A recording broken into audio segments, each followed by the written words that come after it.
দাঁড়ান।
আচ্ছা, শোনা যাচ্ছে তো আমাকে? হ্যাঁ, হ্যাঁ, শোনা শোনা যাচ্ছে। যাচ্ছে।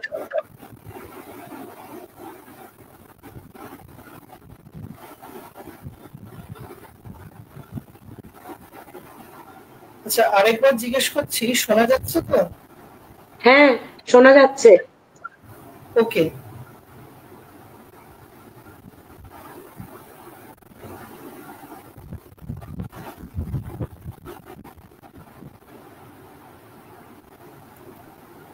আচ্ছা, তাহলে আমি সবাইকে বলছি যে সবাই চলে আসুন, একটু সকলের স্ক্রিনটা অন করে নিন।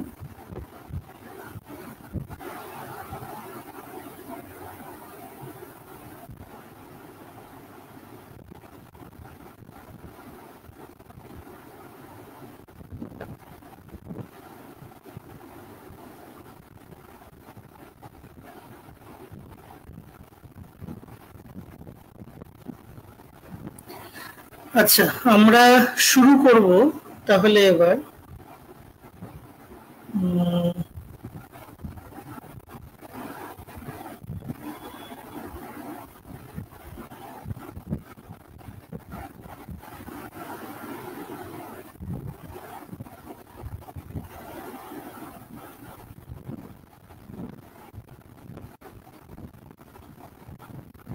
আচ্ছা, আমরা শুরু করছি আমাদের আজকের অনুষ্ঠান।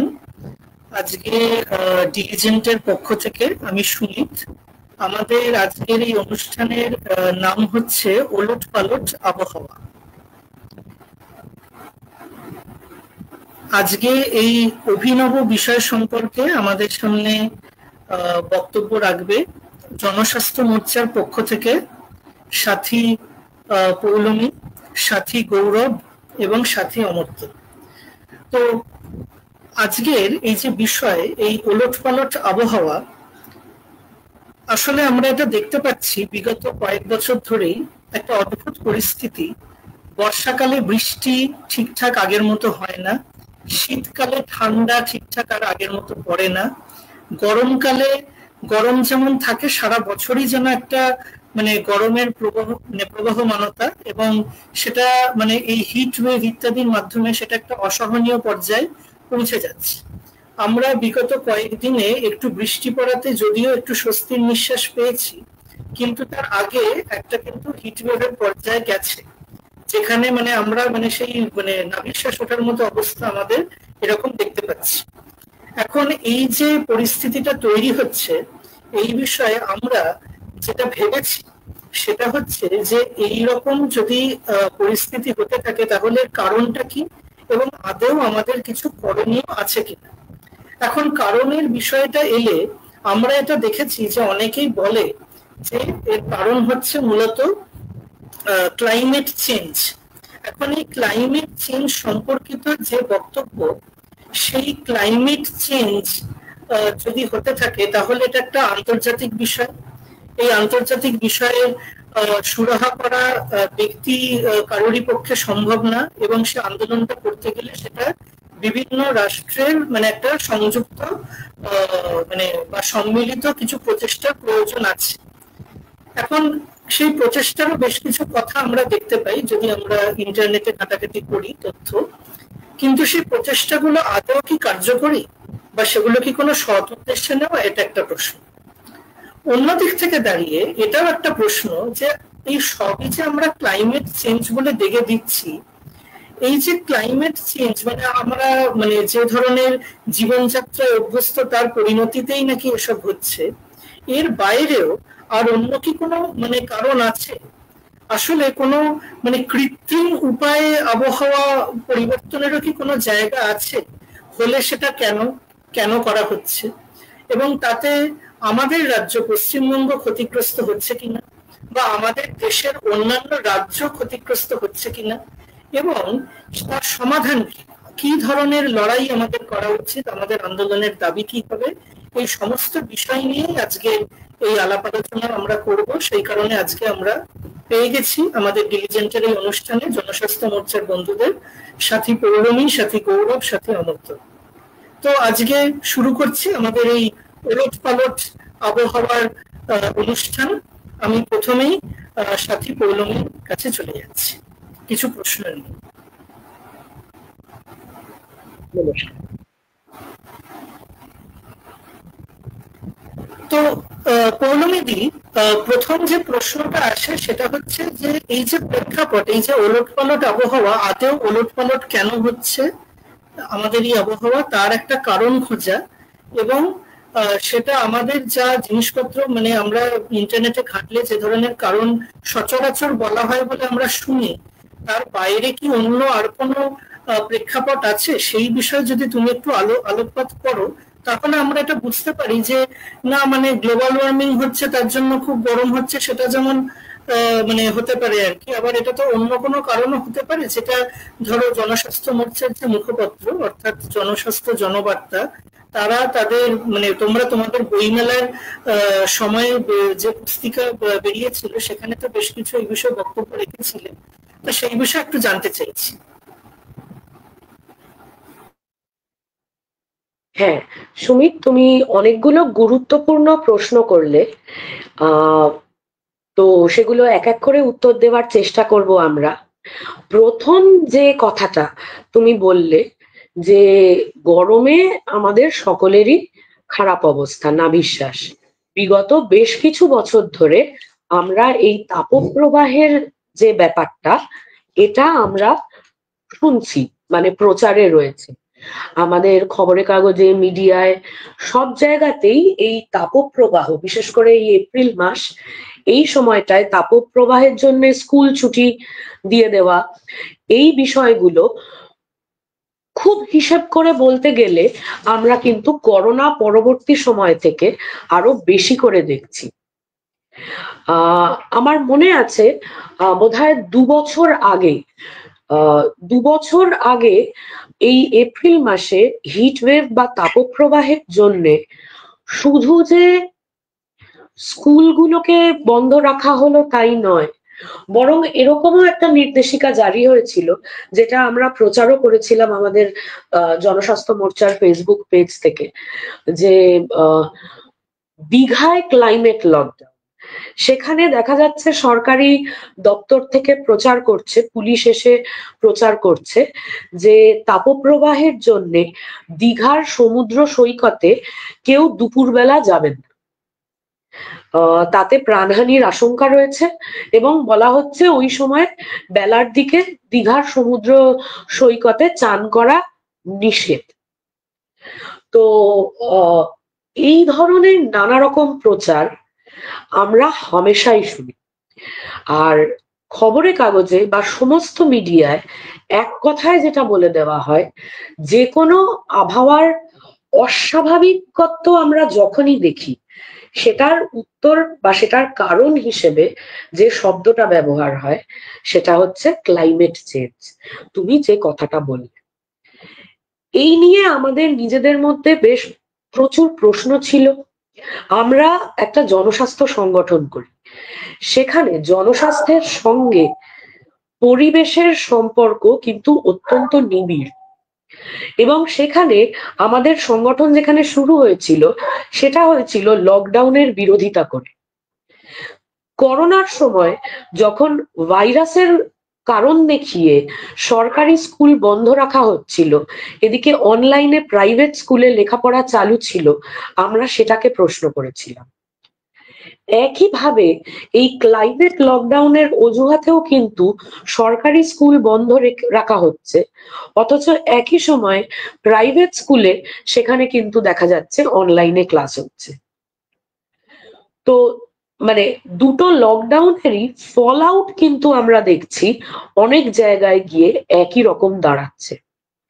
বা যেখানে মানে দীঘায় যখন দেখা যাচ্ছে ক্লাইমেট লকডাউন হচ্ছে, দীঘার সমুদ্র সৈকতের যারা ক্ষুদ্র ব্যবসায়ী, যারা হোটেল ব্যবসায়ী, তাদের ওপর দেখা যাচ্ছে গিয়ে তার ফল আউটটা পড়ছে। এই জায়গা থেকে আমরা কিছু তথ্য সংগ্রহ করার চেষ্টা করি এবং প্রথম প্রশ্নটার আমরা উত্তর দেওয়ার চেষ্টা করব এখানে, সেটা হচ্ছে যে তাপমাত্রা কি আদৌ বাড়ছে আমাদের শহরের, আমাদের রাজ্যের বা গ্লোবাল স্কেলে? যেটা সরকারি প্রচার, যেটা মেইনস্ট্রিম মিডিয়ার প্রচার, সেটা হচ্ছে গ্লোবাল ওয়ার্মিং বা শিল্প বিপ্লব পরবর্তী যুগে মানুষ যে ধরনের ক্রিয়াকলাপে জড়িত তার জন্যে দেখা যাচ্ছে পৃথিবীর তাপমাত্রা অত্যন্ত আশঙ্কাজনক মাত্রায় বাড়ছে। এই আমি একবার ইন্টারাপ্ট করছি, যে স্লাইডটা দেখানো হচ্ছে ওটা কি পুরোটা প্রেজেন্ট করা যাবে? তাহলে একটু ভালোভাবে হয়তো দেখা যাবে। হ্যাঁ, আমার তো যদি স্লাইড শো করা যায়। হ্যাঁ হ্যাঁ, ঠিক আছে, বলুন। তো আমি এই গ্রাফটা দিয়েই আলোচনা শুরু করব, যেখান থেকে আমাদের খোঁজাটা শুরু হয়েছিল। যে আমরা যে বলছি গরম বাড়ছে, এক কথায় বলে দিচ্ছি, আমরা একটু ডেটা দেখি। এটা কলকাতা শহরের এই গ্রাফটা 2010 থেকে 2020 কলকাতা শহরের তাপমাত্রার একটা গ্রাফ। আমরা যদি দেখি এখানে তিনটে লাইন রয়েছে। কমলা লাইনটা হচ্ছে সর্বোচ্চ তাপমাত্রা, নীল লাইনটা হচ্ছে সর্বনিম্ন তাপমাত্রা, আর মাঝের হালকা নীল লাইনটা ওটা হচ্ছে দৈনিক গড় তাপমাত্রা। তিনটে লাইনেরই আমরা যদি ওঠাপড়া দেখি 2010 থেকে 2020 এই সময়সীমায় কোনো লাইনেই কিন্তু আমরা দেখছি সিগনিফিকেন্ট রাইজ নেই। তাহলে কলকাতা শহরের জন্য কিন্তু বিগত 10 বছরে আমরা সেরম কোনো সিগনিফিকেন্ট রাইজ দেখছি না। পরের স্লাইডটায় যাব। অমর্ত, হ্যাঁ, পরের স্লাইডটায় এখানে এটা পশ্চিম বাংলার তথ্য 30 বছরের, বিগত 30 বছরের সময়সীমাটা যদি দেখা যায় এখন থেকে লাস্ট 15 বছর। এখানেও কিন্তু তাপমাত্রার যে গ্রাফ রয়েছে, এখানেও তিনটে গ্রাফ রয়েছে, সর্বোচ্চ তাপমাত্রা, সর্বনিম্ন তাপমাত্রা এবং গড় তাপমাত্রা। তিনটেরই যে গ্রাফ যদি আমি দেখি 30 বছরের হিসেবে যদি দেখি খুব সামান্য বেড়েছে শেষের দিকে। এবার যতটুকু বেড়েছে আমরা এখানে দেখছি, সেই বাড়াটার কারণ কি, সেটা প্রকৃতির স্বাভাবিক নিয়মে এইটুকু পরিবর্তন হতে পারে কিনা সেই প্রশ্নটাও বোধহয় তোলা দরকার। প্রকৃতির স্বাভাবিক সাইকেল কি সেই প্রশ্নটা যেমন এসে যাচ্ছে, এর একটা প্রশ্ন এখানে আসে। বিগত 30 বছরে আমরা কিন্তু কলকাতা সহ দেশের শহর এবং এমনকি বর্ধিষ্ণু গ্রামগুলোকেও কংক্রিটের জঙ্গলে একদম ঘিরে দিয়েছি বা মুড়ে দিয়েছি। তো এই যে আমরা কংক্রিটের জঙ্গলে একটা অঞ্চলকে পুরো ঢেকে দিচ্ছি, কংক্রিট অধ্যুষিত যে কোনো জায়গায় তাপমাত্রা কিন্তু বেশি হবে। একই সময় মানে আমি যদি যেদিন কলকাতায় মানে একদম হাঁসফাঁস গরম, সেরম দিনেও আমি বালিগঞ্জের রাসবিহারী এভিনিউতে সেখানে যদি আমি তাপমাত্রা নিই দুপুর 2টোর সময়, আর একই সময় আমি শহরের বাইরে একটা গ্রামাঞ্চলে ফাঁকা জায়গায় যদি তাপমাত্রা নিই, দুটো ভ্যালু কিন্তু এক হবে না, দুটোর কিন্তু তারতম্য থাকে। তো এই যে তাপমাত্রা প্রচন্ড বাড়ছে, অবশ্যই কংক্রিটের জঙ্গল শহরে সেটা একটা অন্য ধরনের সমস্যা, কিন্তু গ্লোবাল স্কেলে তাপমাত্রা বাড়ছে কিনা এটা কিন্তু আরো বেশি অনুসন্ধান করার প্রশ্ন। এইবার আমরা দেখি, এই যে এখন যে স্লাইডটা খোলা রয়েছে, এটা হচ্ছে পৃথিবীর স্বাভাবিক সাইকেল, প্রকৃতির স্বাভাবিক সাইকেল জিওলজিক্যাল স্কেলে দেখা হচ্ছে। 10 বছর বা 30 বছর নয়, এই গ্রাফটা যদি আমরা একটু ভালোভাবে দেখি, এখানে কিন্তু আমরা পৃথিবীর তাপমাত্রার কিছু চিত্র দেখছি বা স্ন্যাপশট দেখছি প্রায় 500 মিলিয়ন বছর ধরে।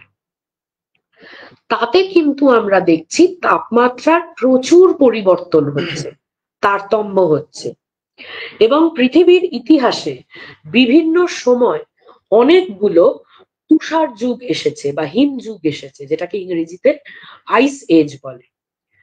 আবার আইস এজ গুলোর মাঝখানে ইন্টারগ্লেশিয়াল এজ সেটাও এসছে, যে সময় হিমবাহগুলো গলতে থাকে। এইবার আমরা যদি প্রথম গ্রাফটা দেখি, যেখানে টুডে বলে দেখানো হয়েছে, তার আগে মোটামুটি মানুষ যবে থেকে পৃথিবীতে আসতে শুরু করেছে বা তার বিবর্তন শুরু হয়েছে, এই সময়টাকে মোটামুটি আমরা যদি 60 মিলিয়ন বছর আগে ধরি, সেই সময় কিন্তু গ্রাফ থেকে দেখা যাচ্ছে, আমরা যদি এই গ্রাফটার দিকেই তাকাই, পৃথিবীর তাপমাত্রা এখনকার থেকে অনেক গরম ছিল। আমরা কিন্তু আসলে তার থেকে এখন একটা ঠান্ডা সময়ের মধ্যে রয়েছি। ইনফ্যাক্ট এটা আমার কথা, জাস্ট গুগল সার্চ করে যে কেউ চেক করতে পারেন। আর এই গ্রাফটার দিকে, দুটো গ্রাফের দিকে ভালোভাবে তাকালেই দেখা যাবে, টুডে বলে দুটো গ্রাফে যে জায়গা দেখাচ্ছে, আমরা এখন রয়েছি আইস এজের মধ্যে একটা ইন্টারগ্লেশিয়াল এজ।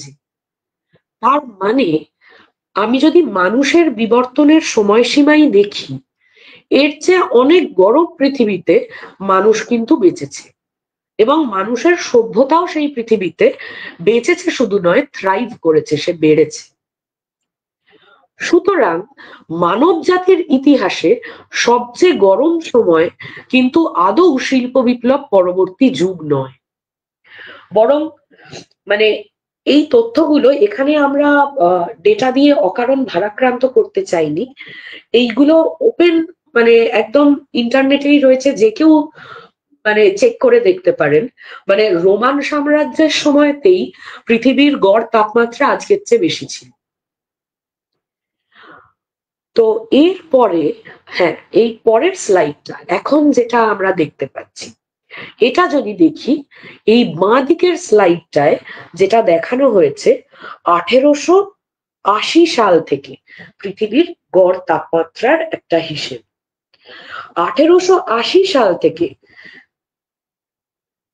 একদিকে যেরকম মানুষ যে ধরনের ইন্ডাস্ট্রিয়াল কার্যকলাপ এর মধ্যে লিপ্ত হয়েছে, তার জন্য আমরা প্রচুর ধরনের নানা রকমের গ্যাস পৃথিবীতে ছাড়ছি, আমরা শহর তৈরি করেছি, ইন্ডাস্ট্রি তৈরি করেছি, তার ফলে মানে ট্রান্সপোর্টের ধরন পাল্টেছে।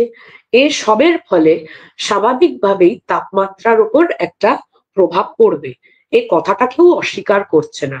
শহর আর গ্রামাঞ্চলের তাপমাত্রার যে তুলনার কথা বললাম, সেটা দেখলেই এই কথাটা বোঝা যায় যে অবশ্যই একটা ইন্ডাস্ট্রিয়াল অঞ্চলের তাপমাত্রা একটা বনাঞ্চলের তাপমাত্রার থেকে দৈনিকভাবেই কিন্তু আমরা আলাদা পাব। তবে এইখানে এই যে গ্রাফটা দেখছি, এখানে কিন্তু দুটো জিনিস মনে রাখার দরকার। এক হচ্ছে এই সময়সীমায় 1880 থেকে আজকে অবধি এক নম্বর যেরকম হিউম্যান অ্যাক্টিভিটি বা যেটাকে ইংরেজিতে অ্যানথ্রোপোজেনিক কারণ বলে, তার কারণে তাপমাত্রা বাড়ার সম্ভাবনা রয়েছে।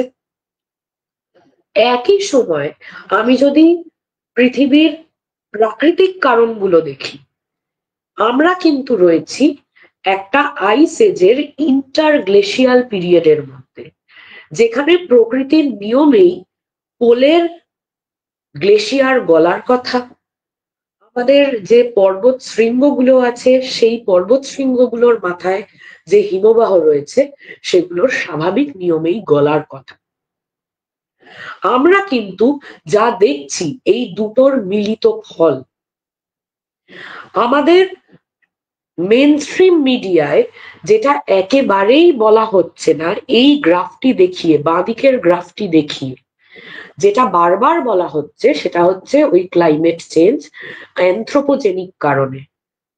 কিন্তু স্বাভাবিক প্রকৃতির সাইকেলেও যে এখন পৃথিবী গরম হচ্ছে, সেই কথাটা কিন্তু আদৌ প্রচারে আসছে না।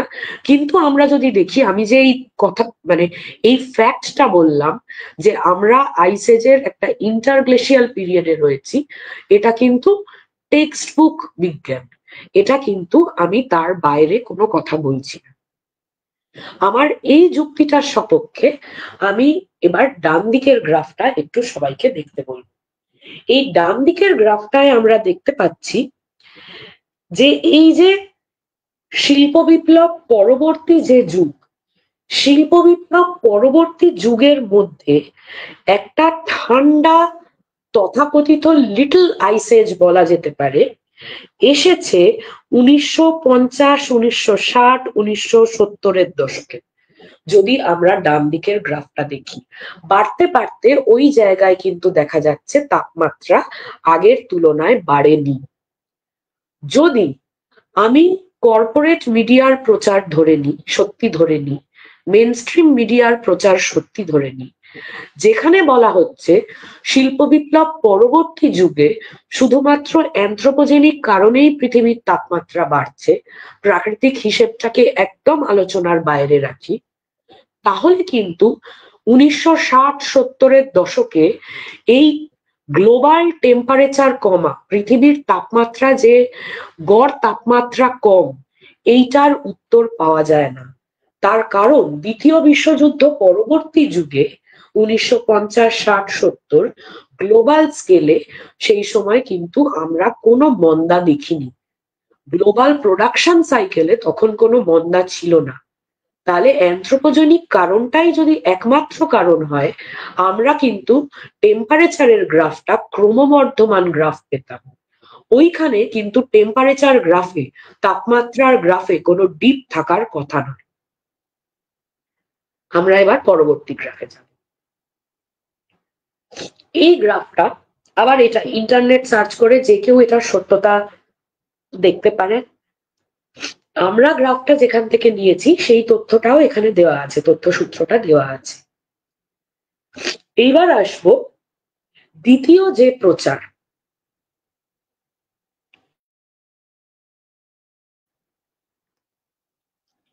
মেইনস্ট্রিম মিডিয়ায় দ্বিতীয় যে প্রচারটা ভীষণভাবে আমরা দেখতে পাই ক্লাইমেট চেঞ্জের সাথে জড়িত, সেটা হচ্ছে কার্বন ডাই অক্সাইড পরিমাণ, বাতাসে কার্বন ডাই অক্সাইডের পরিমাণ, আর তার সাথে পৃথিবীর তাপমাত্রা বাড়ার একটা হিসেব, যেটাকে সোজা কথায় গ্রিন হাউস এফেক্ট বলা হয়। এই গ্রিন হাউস এফেক্ট কিন্তু আপনি দেখবেন একদম ছোটবেলার স্কুল পাঠ্য বই থেকে পড়ানো শুরু হয়। সেখানে হিসেবটা খুব সহজ, সেখানে স্কুল পাঠ্য বইতে যে কথাটা লেখা থাকে সেটা আমরা একবার এখানে দেখে নেব। সেখানে কি বলা হয়? সেখানে বলা হয় যে ওই আবার অ্যানথ্রোপোজেনিক যে কারণগুলো, আমাদের কলকারখানার ধুলো ধোঁয়া, গাড়ির ধুলো ধোঁয়া ইত্যাদি কারণে যে পরিমাণ কার্বন ডাই অক্সাইড এবং অন্যান্য গ্রিন হাউস গ্যাস আমরা পৃথিবী জুড়ে নিঃসরণ হচ্ছে, সেই গ্যাসগুলি পৃথিবীর বায়ুমণ্ডলে একটি আস্তরণ তৈরি করছে, যার ফলে পৃথিবীর তাপমাত্রা ক্রমশ বাড়ছে। তো এই যে পৃথিবীর তাপমাত্রা বাড়ছে এই দাবিটার সাথে অ্যানথ্রোপোজেনিক কারণ হিসেবে দেখানো হচ্ছে আমাদেরকে যে কার্বন ডাই অক্সাইড বাড়া।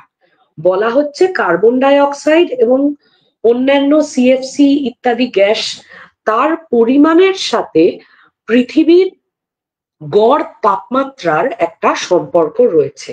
কার্বন ডাই অক্সাইড বাড়লে তাপমাত্রা বাড়ে।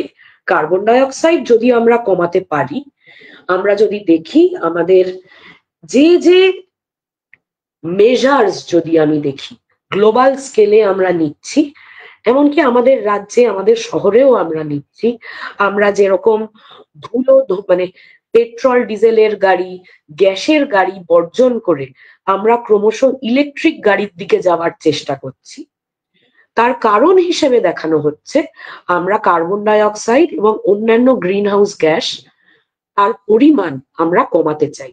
কমালে যেটা হবে ফলশ্রুতিতে সেটা হচ্ছে বলা হচ্ছে আমাদের বোঝানো হচ্ছে কার্বন ডাই অক্সাইড কমলে আমরা দেখব পৃথিবীর গড় তাপমাত্রা কমবে।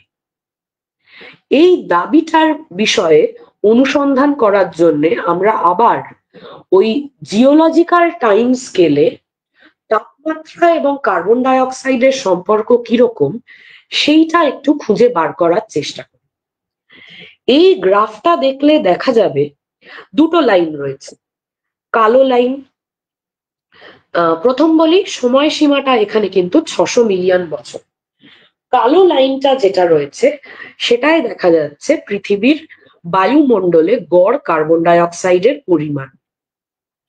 আর নীল একটা লাইন রয়েছে, নীল লাইনটা রয়েছে পৃথিবীর গড় তাপমাত্রা। একদম গ্রাফটার দিকে তাকালেই বোঝা যায় দুটো গ্রাফের মধ্যে কোনো কোরিলেশন নেই, দুটো কিন্তু একটা অপরকে কোনোভাবে প্রভাবিত করছে এই গ্রাফ থেকে একেবারেই সেটা বলা সম্ভব নয়। এই কথাটা বুঝতে গেলে কিন্তু একদম ক্লাস 10-এর মাধ্যমিকের অঙ্কের জ্ঞানই যথেষ্ট। তার থেকেই বোঝা যাচ্ছে কার্বন ডাই অক্সাইড এবং মানে তাপমাত্রার জিওলজিক্যাল টাইম স্কেলে কোনো সম্পর্ক নেই। আমরা পরের স্লাইডটায় আসবো।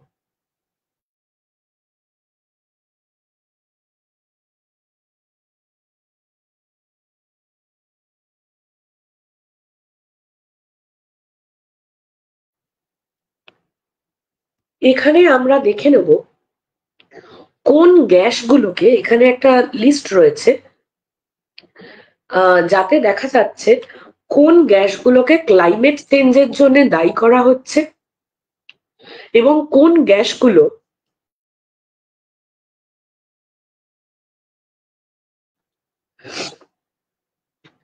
বায়ু দূষণ করে কিন্তু সেগুলো ক্লাইমেট চেঞ্জ বা গ্লোবাল ওয়ার্মিং এর জন্য দায়ী নয়। ডান দিকের যে ছবিটা রয়েছে তাতে আমরা দেখছি, এবার এই ডান দিকের ছবিতে যে গ্যাসের লিস্টগুলো দেওয়া রয়েছে এই গ্যাসগুলোর নিঃসরণ কমানোর জন্য গ্লোবাল স্কেলে এবং লোকাল স্তরে নানা রকম ব্যবস্থা নেওয়া হয়েছে। ওই যে বললাম গাড়ির দিক থেকে আমরা যদি দেখি পেট্রোল ডিজেল এবং গ্যাসের গাড়ি আমরা ক্রমশ যদি বাদ দিয়ে আমরা ইলেকট্রিক গাড়ির দিকে যেতে চেষ্টা করি, আমাদের বলা হচ্ছে যে আমরা বায়ু দূষণ যেরকম কমাতে পারবো আমরা গ্লোবাল স্কেলে কার্বন ডাই অক্সাইড এবং গ্রিন হাউস গ্যাসের পরিমাণ কমাতে পারবো এবং তার জন্য আমরা তাপমাত্রা নিয়ন্ত্রণও করতে পারবো। এই বিষয়ে একটি আন্তর্জাতিক চুক্তিও রয়েছে। পরের স্লাইডটায় যাব। প্যারিস চুক্তি। এই প্যারিস চুক্তি একটি আন্তর্জাতিক চুক্তি যেখানে এই গ্লোবাল স্কেলে কার্বন নিঃসরণ কমানোর জন্য নানা রকম টার্গেট নেওয়া হচ্ছে। এই ভারতবর্ষ এই চুক্তির অন্তর্গত। আমরা আমাদের রাজ্যে আমাদের শহরে এই মুহূর্তে যে পরিবর্তন দেখছি, 15 বছরের পুরনো হলুদ ট্যাক্সির লাইসেন্স বাতিল হচ্ছে, 15 বছরের পুরনো বাসের লাইসেন্স বাতিল হচ্ছে, পুরনো গ্যাসের অটোর 15 বছরের পুরনো তার লাইসেন্স বাতিল হচ্ছে, তার বদলে ইলেকট্রিক গাড়ি আনা হচ্ছে। আমরা আমাদের জাতীয় স্তরে যে পরিবর্তনগুলো দেখছি, যেখানে কোল বা পেট্রোলিয়াম সেই এনার্জির উৎসগুলো থেকে সরে আমরা অল্টারনেটিভ এনার্জির দিকে ঝুঁকছি, এই সমস্ত পরিবর্তনগুলোই আসছে প্যারিস চুক্তির হাত ধরে। কিন্তু এই জায়গায় আবার আমরা জনস্বাস্থ্য মোর্চার পক্ষ থেকে একটি প্রশ্ন তুলছি, যেটা আমরা আমাদের বুকলেট, আমাদের পুস্তিকা এগুলোর মাধ্যমেও প্রচার করেছি। আপনাদের সকলের সামনে সেই প্রশ্নটা রাখাই আমাদের আজকে এই প্রোগ্রামে আসার উদ্দেশ্য। এই যে আমরা গ্লোবাল স্তরে এই লক্ষ্যগুলো নিয়েছি যে গ্রিন হাউস গ্যাস কমাবো, এই আইপিসিসি যে কথাটা বলছে যে আমরা প্রত্যেক দেশের এই হিসেবটা নেব, ন্যাশনালি ডিটারমিন্ড কন্ট্রিবিউশন, সে গ্লোবাল স্তরে কতটা কার্বন এবং গ্রিন হাউস গ্যাস নিঃসরণ করছে, তার হিসেবে দেখা যাচ্ছে ভারতের মতন দেশ তার ন্যাশনালি ডিটারমিন্ড কন্ট্রিবিউশন খুবই নগণ্য। অথচ এই ইকোনমিক পট পরিবর্তন আমাদের দেশেও হচ্ছে। আমাদের দেশেও আমি দেখছি যে তাপ বিদ্যুৎ কেন্দ্র, তার বদলে সরকার প্রমোট করছে নিউক্লিয়ার পাওয়ার প্ল্যান্টের মতো বিতর্কিত এনার্জির source. Nuclear power plant carbon নিঃসরণ করে না, গ্রিন হাউস গ্যাস নিঃসরণ করে না। এই আইপিসিসির হাত ধরে দেখা যাচ্ছে নিউক্লিয়ার প্ল্যান্ট পরিবেশ বান্ধব বা ক্লিন এনার্জির তকমা পাচ্ছে। আবার একইভাবে এই যে ইলেকট্রিক ভেহিকেল, এটা কিন্তু একেবারেই বলা হচ্ছে না যে এই যে ব্যাটারির দূষণ, ব্যাটারি তৈরি করতে আমার যে পরিমাণ খনিজ দরকার হচ্ছে, কপার, লিথিয়াম প্রভৃতি, সেইগুলো উত্তোলন করার জন্য যে সমস্যাগুলো, আবার সেই ব্যাটারি যখন বর্জ্য হয়ে যাবে সেই বর্জ্য ডাম্প করার জন্য যে সমস্যাগুলো, তার জন্য যে প্রকৃতি ধ্বংস, তার হিসেব কিন্তু আসছে না। যখনই প্রকৃতি ধ্বংসের হিসেব হচ্ছে বা প্রকৃতির রক্ষার হিসেব হচ্ছে, আমরা দেখছি পুরো হিসেবটাই হচ্ছে কার্বন ডাইঅক্সাইড এবং গ্রিন হাউস গ্যাসের। সেখানে ভূমি দূষণের হিসেব নেই, জল দূষণের হিসেব নেই, সামগ্রিক দূষণ, অপরিকল্পিত নগর উন্নয়নের কোনো হিসেব নেই। এই প্রশ্নগুলো কিন্তু যদি আমরা সমাধান করতে না পারি, যেমন আমাদের রাজ্যের ক্ষেত্রে বলতে পারি, কিছুদিন আগে গ্রিন ট্রাইব্যুনালের একটা রিপোর্ট বেরিয়েছে। আমাদের এখানে কিন্তু মিষ্টি জলের সমস্যা, মানে পানীয় জলের সমস্যা বোধহয় অন্যতম গভীর সংকট আমাদের বাংলার সামনে, পশ্চিম বাংলার সামনে। অধিকাংশ ব্লক দক্ষিণবঙ্গের আর্সেনিক এবং ফ্লুরাইড দূষণে ভুগছে। তাই নিয়ে সরকারি স্তরে কোনো হেলদোল নেই। আমরা যদি বিজ্ঞান সংগঠনগুলো দেখি, পরিবেশ আন্দোলনগুলো দেখি, তারাও কিন্তু একেবারেই আইপিসিসির ন্যারেটিভে ঢুকছে। এমনকি লেফট ন্যারেটিভ গুলো আমরা যদি দেখি, আইপিসিসির ন্যারেটিভের বাইরে নয়। কেউ সামগ্রিক দূষণের চিত্রটা সামনে তুলে ধরছে না। সামগ্রিক প্রকৃতি রক্ষা করতে গেলে, সামগ্রিকভাবে পরিবেশ ধ্বংস আটকাতে গেলে যে মেজারগুলো আমাদের নিতে হবে, যে দাবিগুলো তুলতে হবে, সেই দাবিগুলো কিন্তু উঠছে না। কর্পোরেটরা বিভিন্ন জায়গায় জল, জঙ্গল, জমির ওপর যে অধিকার কায়েম করেছে, তাতে শুধু যে ইকোনমিক ডিজাস্টার হচ্ছে তা নয়, মানুষের জীবন জীবিকা নষ্ট হচ্ছে তা নয়, সামগ্রিক বাস্তুতন্ত্র এবং গ্লোবাল স্কেলে যে পরিবেশ ধ্বংস হচ্ছে, সেটা আজকে একটা বিরাট বড় সংকট। কিন্তু তার হিসেবেও আমাদেরকে দেওয়া হচ্ছে একদম সম্পূর্ণ অন্যভাবে। যেমন এই যে ছবিটা আমরা দেখছি, আমরা কিন্তু বিভিন্ন শহরগুলোয় আমরা আজকাল বন্যার ঘটনা প্রচুর শুনতে পাই। এই ক্লাইমেট চেঞ্জের এর একটা প্রভাব বা ফল আউট যেটা বলা হচ্ছে আমাদেরকে, সেটা হচ্ছে এক্সট্রিম ক্লাইমেট ইভেন্টস। এইগুলোর সাথেও আদৌ কি তাপমাত্রার সম্পর্ক আছে? এই যে মানালির এই ছবিটা হচ্ছে মানালির বন্যা, এই পুরো নদী পুরো ভেঙে এসে, বাঁধ ভেঙে এসে শহরকে দখল করে নিচ্ছে। আমাদের এক কথায় বলা হচ্ছে উত্তরাখণ্ডে গ্লেশিয়ার লেক ফাটার কারণ হচ্ছে ক্লাইমেট চেঞ্জ, কিন্তু এই কথাটা একবারও বলা হচ্ছে না ওই গ্লেশিয়ার লেক থেকে যে নদীগুলো তৈরি হয়েছে উত্তরাখণ্ডে, সেই প্রত্যেকটা নদীকে বাঁধ দিয়ে তার চ্যানেলগুলো বন্ধ করে দেওয়া হচ্ছে। এই যে জিও ইঞ্জিনিয়ারিংটা করা হয়েছে প্রত্যেকটা নদীর চ্যানেল বন্ধ করে দিয়ে, সেখানে কিন্তু বৃহৎ নদীবাঁধের সমস্যা এই কথাটা আলোচনায় আসছে না। আমি যদি নিচের দিকে নদীর চ্যানেলগুলো বন্ধ করে দিই, তাহলে সেই নদীর চ্যানেলগুলোর মাথায় যে গ্লেশিয়ার লেকগুলো রয়েছে, সেই গ্লেশিয়ার লেক তো ফাটবেই। সেটা তো এক কথায় তাকে অ্যান্টার্কটিকায় বরফ গলা বা হিমবাহ গলার সাথে জুড়ে দিলে তো হবে না। সেখানে উত্তরাখণ্ডে যে পরিমাণ অপরিকল্পিত নগরায়ন হয়েছে, আমি 5 তলা 6 তলা হোটেল মল বানিয়ে দিয়েছি একটা ভঙ্গিল পর্বতে, সেই কথাটা তো একবারও আলোচনায় আসছে না। যেরকম এই গ্রাফটায় আমরা দেখছি যে বিভিন্ন যে ভারতের শহরগুলো, তাতে এই বন্যার মতন ঘটনা আমরা এই ভয়ঙ্কর পরিমাণে দেখি, কারণ শহরগুলোর মধ্যে যে জলাজমি ছিল সেগুলো আমরা বন্ধ করে দিয়েছি, শহরগুলোকে কংক্রিটে মুড়ে দিয়েছি, জল তো পাস করে মাটির নিচে গিয়ে জলস্তরে মেশার কোনো জায়গাই নেই।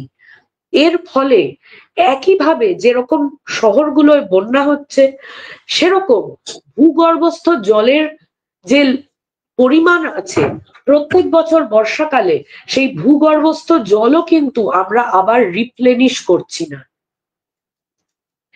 তাহলে এক কথায় এই আমরা যে বিভিন্ন জায়গায় এই বন্যার ঘটনাগুলো দেখছি, এগুলোকে আদৌ ক্লাইমেট চেঞ্জ বলা যায় কি?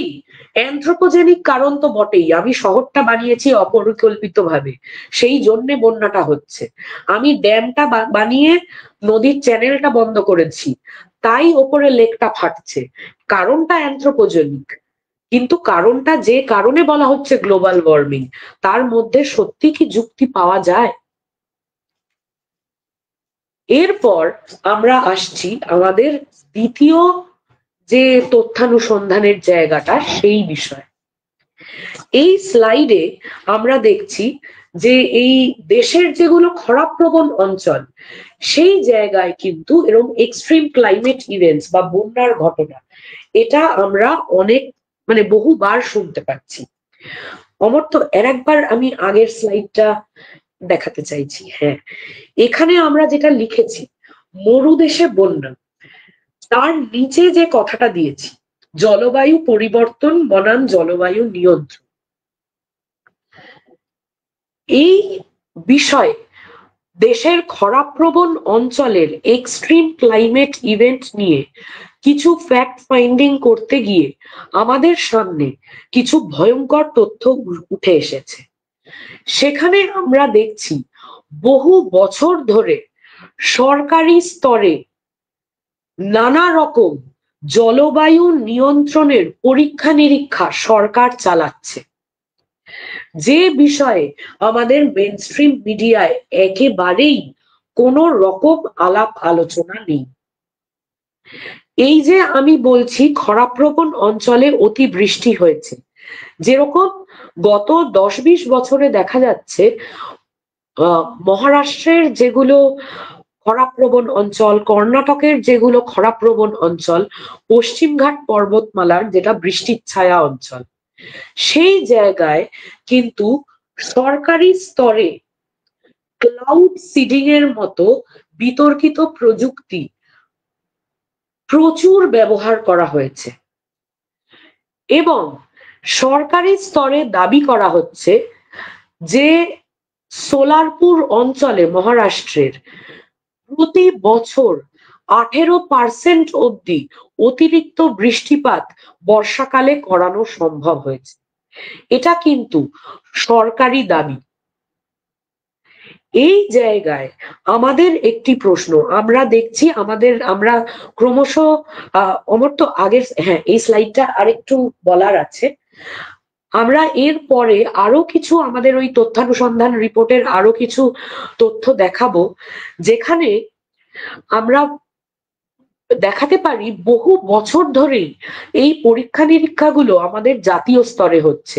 অন্যান্য দেশে যেরকম হচ্ছে গ্লোবাল স্তরে জিও ইঞ্জিনিয়ারিং বা ক্লাইমেট ইঞ্জিনিয়ারিং এর প্রজেক্ট নেওয়া হয়েছে।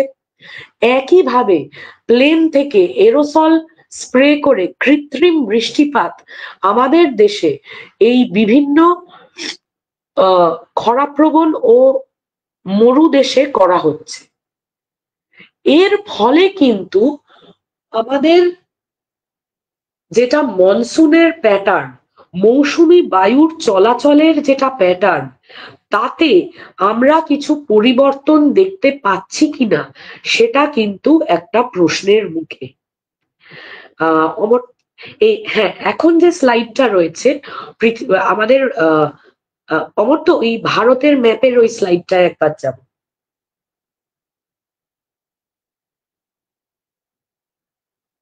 হ্যাঁ, এইটা এই ভারতে মৌসুমী বায়ুর চলন যেটা দেখানো রয়েছে, এইখানে দুটো ম্যাপে দেখার আছে। প্রথম ম্যাপটায় দেখা যাচ্ছে বর্ষাকালে কিছু জায়গায় অতিবৃষ্টি, কিছু জায়গায় অনাবৃষ্টি। অনাবৃষ্টির অংশগুলো লাল বা কম বৃষ্টির জায়গাগুলো লাল, তার মধ্যে কিন্তু আমাদের পশ্চিমবাংলা রয়েছে। অতিবৃষ্টির জায়গায় কিন্তু অনেক জায়গাতেই দেশের খরাপ্রবণ অঞ্চল রয়েছে, যদি ভালোভাবে দেখা যায়।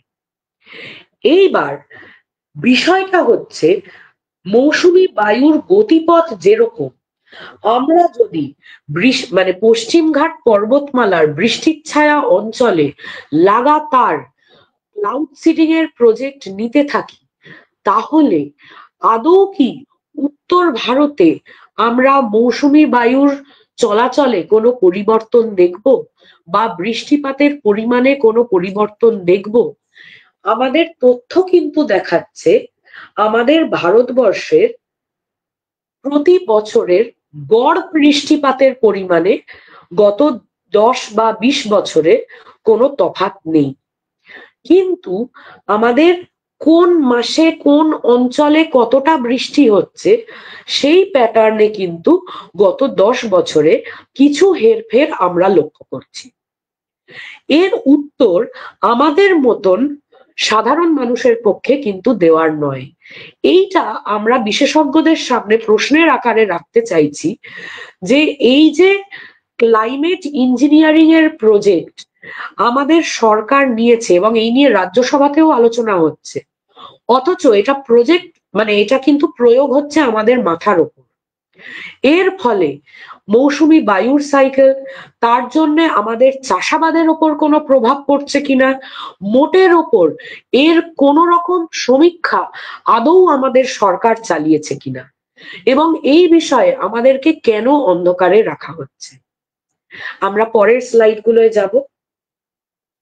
আমাদের সরকারি দপ্তর কাইপেক্স, এরা এই ক্লাউড সিডিং এর প্রজেক্ট গুলো দেখছে।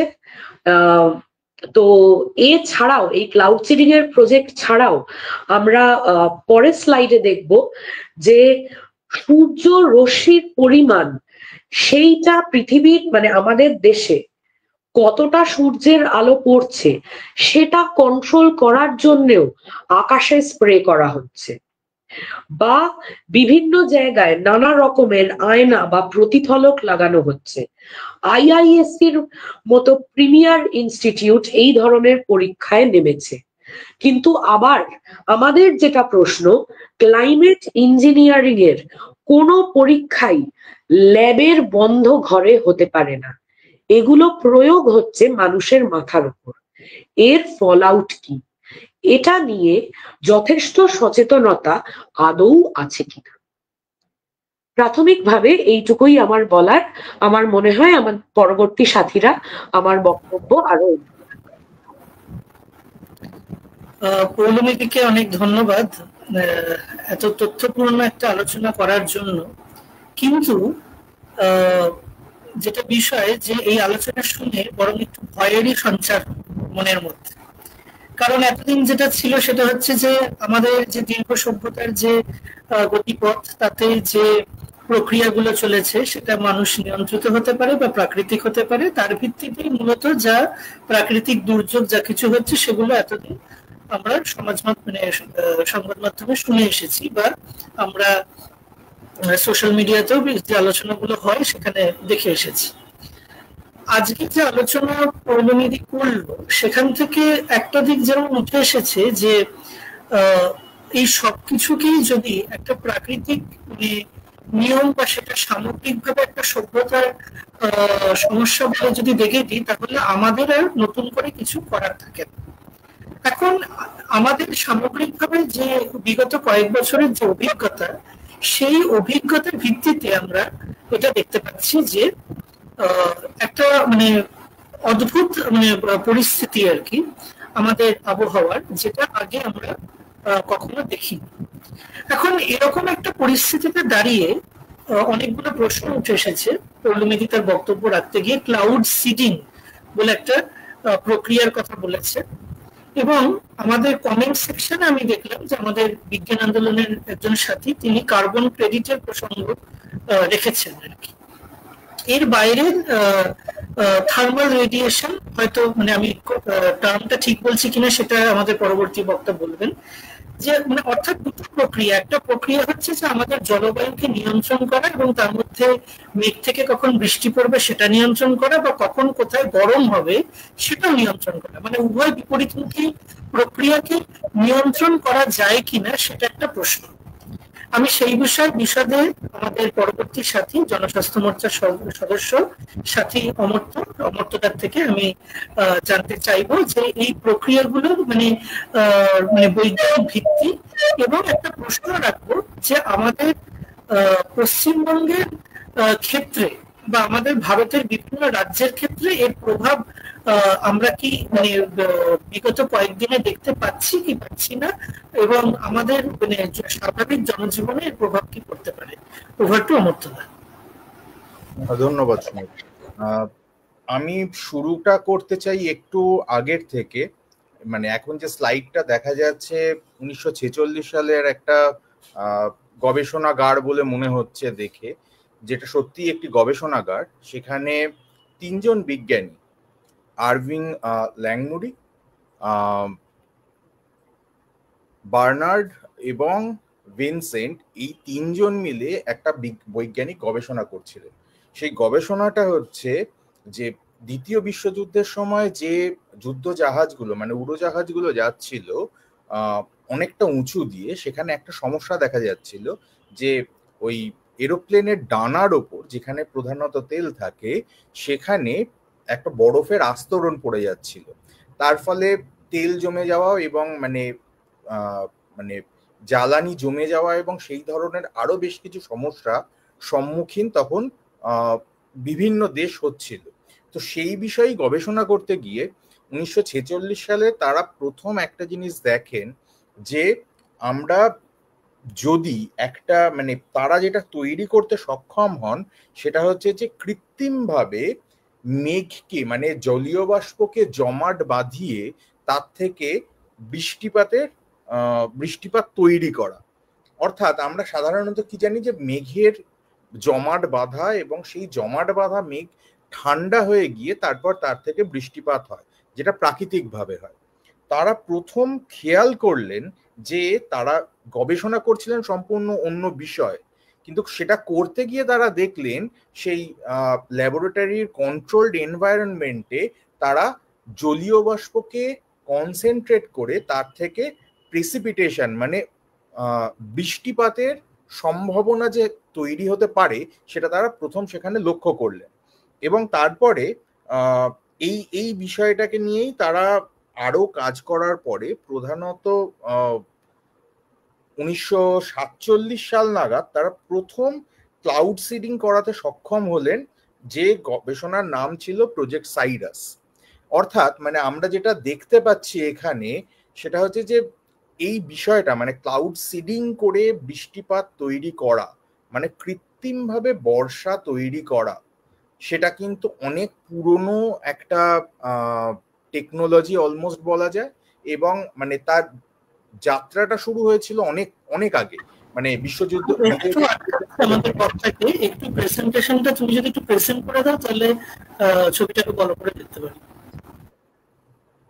তো এখানে যে জিনিসটা দেখানো হচ্ছে যে এই কৃত্রিম বৃষ্টিপাত ঘটানোর যে মানে প্রক্রিয়াটা তখন নেওয়া হয়েছিল, সেটা হচ্ছে যে মেঘ যেটা আকাশে অনেক সময় থাকে কিন্তু তেমন জমাট বাঁধা নয়, অর্থাৎ যে মেঘ থেকে বৃষ্টি হওয়ার কথা নয়, তার উপরে প্লেন থেকে এরোসল মানে লবণ জাতীয় জিনিস, তারা সিলভার নাইট্রেট ব্যবহার করেছিলেন কোনো এক সময় এই মানে গবেষণাটা করার সময়। এবং তাতে তারা দেখতে পান যে যে মেঘ আকাশে ছিল তা ঘনীভূত হয়ে তার থেকে বৃষ্টিপাত হলো। প্রথম যে মানে এই গবেষণাটা যখন হয়েছিল তখন খুব সামান্য পরিমাণে তা হয়, এবং সেটা বৃষ্টিপাত শুধু নয়, মানে সেটা ওই স্নোফ্লেক্স মানে ঝুড়ো বরফের মতো জিনিস তৈরি হয়েছিল, যা মাটিতে পড়বার আগেই হয়তো হাওয়ায় মিশে গেছিল। কিন্তু তারপরে তারা এটাকে সফলভাবে তৈরি করতে সক্ষম হন, এবং এই এই মানে প্রস্তুতি এবং তার গবেষণা এগিয়ে চলতে থাকে, যার ভবিষ্যতে গিয়ে আমরা রূপায়ণ দেখতে পাবো। মানে আমরা যখন এই জিনিসটা দেখছি, আমরা সেই বিষয়টাতেও আসবো ভিয়েতনাম যুদ্ধের সময়। তো সাধারণত কি হয়, এরোপ্লেন থেকে এরকম সিলভার আয়োডাইড বা এই ধরনের বিভিন্ন ধরনের এজেন্ট স্প্রে করা হয়। এই স্প্রে করলে যেটা হয় সেটা এখানে দেখাই যাচ্ছে, সেটা হচ্ছে যে মানে আমরা এটা সাধারণভাবেও দেখেছি যে বর্ষাকালে আমাদের বাড়িতে মানে নুন যেখানে থাকে সেটা অনেকটা ভিজে ভিজে হয়ে যায়, কারণ সেটা জলকে আকর্ষণ করতে পারে, মানে জলীয় বাষ্পকে। তো এখানে সেই সিলভার আয়োডাইডের মতো বা ড্রাই আইসের মতো জিনিস দিয়ে যেটা করা হয় সেটা হচ্ছে মেঘের কৃত্রিম ঘনীভবন তৈরি করা হয়।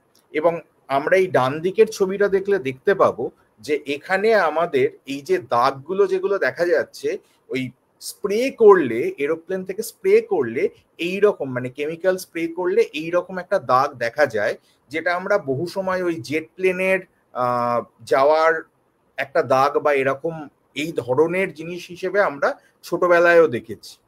তো এটার ফলে কি হয় যে যে মেঘ থেকে বৃষ্টি হওয়ার কথা ছিল না, সেই মেঘও ঘনীভূত হয়ে সেখান থেকে বৃষ্টিপাত তৈরি হয়, হতে পারে। তো এই বিষয়েই আমরা আসবো এরপরে অপারেশন পপেই। অপারেশন পপেই ভিয়েতনাম যুদ্ধের সময় ব্যবহার করা হয়েছিল, যেটা মানে বহু পরে আর কি ডিক্লাসিফাইড হয়। সেটা হচ্ছে যে মানে ভিয়েতনামের যে যুদ্ধের সময় মানে 1967 থেকে 1972 এই যুদ্ধের সময় আমেরিকা মানে ইউনাইটেড স্টেটস অফ আমেরিকা, তারা এই যুদ্ধের সময় দেখেন যে যে ভিয়েতনামি যোদ্ধারা রয়েছেন তারা মাটির নিচে ট্রেঞ্চ এবং মানে সুড়ঙ্গের মধ্যে থাকছেন, এবং বহুভাবে মানে তারা নাস্তানুবুদ হতে থাকেন, যেখানে তারা সম্পূর্ণভাবে যুদ্ধের কন্ট্রোল নিতে পারছিলেন না। এবং সেক্ষেত্রে তারা পরবর্তীকালে মানে তারা নিজেরাই মানে বলেন যে এই ক্লাউড সিডিং টেকনোলজি ব্যবহার করে তারা 3 মাস মানে ভিয়েতনামে এমনিতেই বর্ষা ভালো পরিমাণে হয়, সেই বর্ষার সময়কে 3 মাস অবধি বাড়িয়ে দিয়েছিলেন ক্লাউড সিডিং এর মাধ্যমে। সুতরাং এই মানে ক্লাউড সিডিং বলে যে বস্তুটি 1946 সাল থেকে আরম্ভ করে 47-48 সাল পর্যন্ত আমরা তার বেসিকটুকু দেখলাম, যে যেটার থেকে কৃত্রিমভাবে বৃষ্টিপাত ঘটানো সম্ভব, সেই বিজ্ঞান এবং তার প্রযুক্তিকে ভবিষ্যতে আমরা দেখতে পাচ্ছি যে যুদ্ধাস্ত্র হিসেবে ব্যবহার করা হচ্ছে।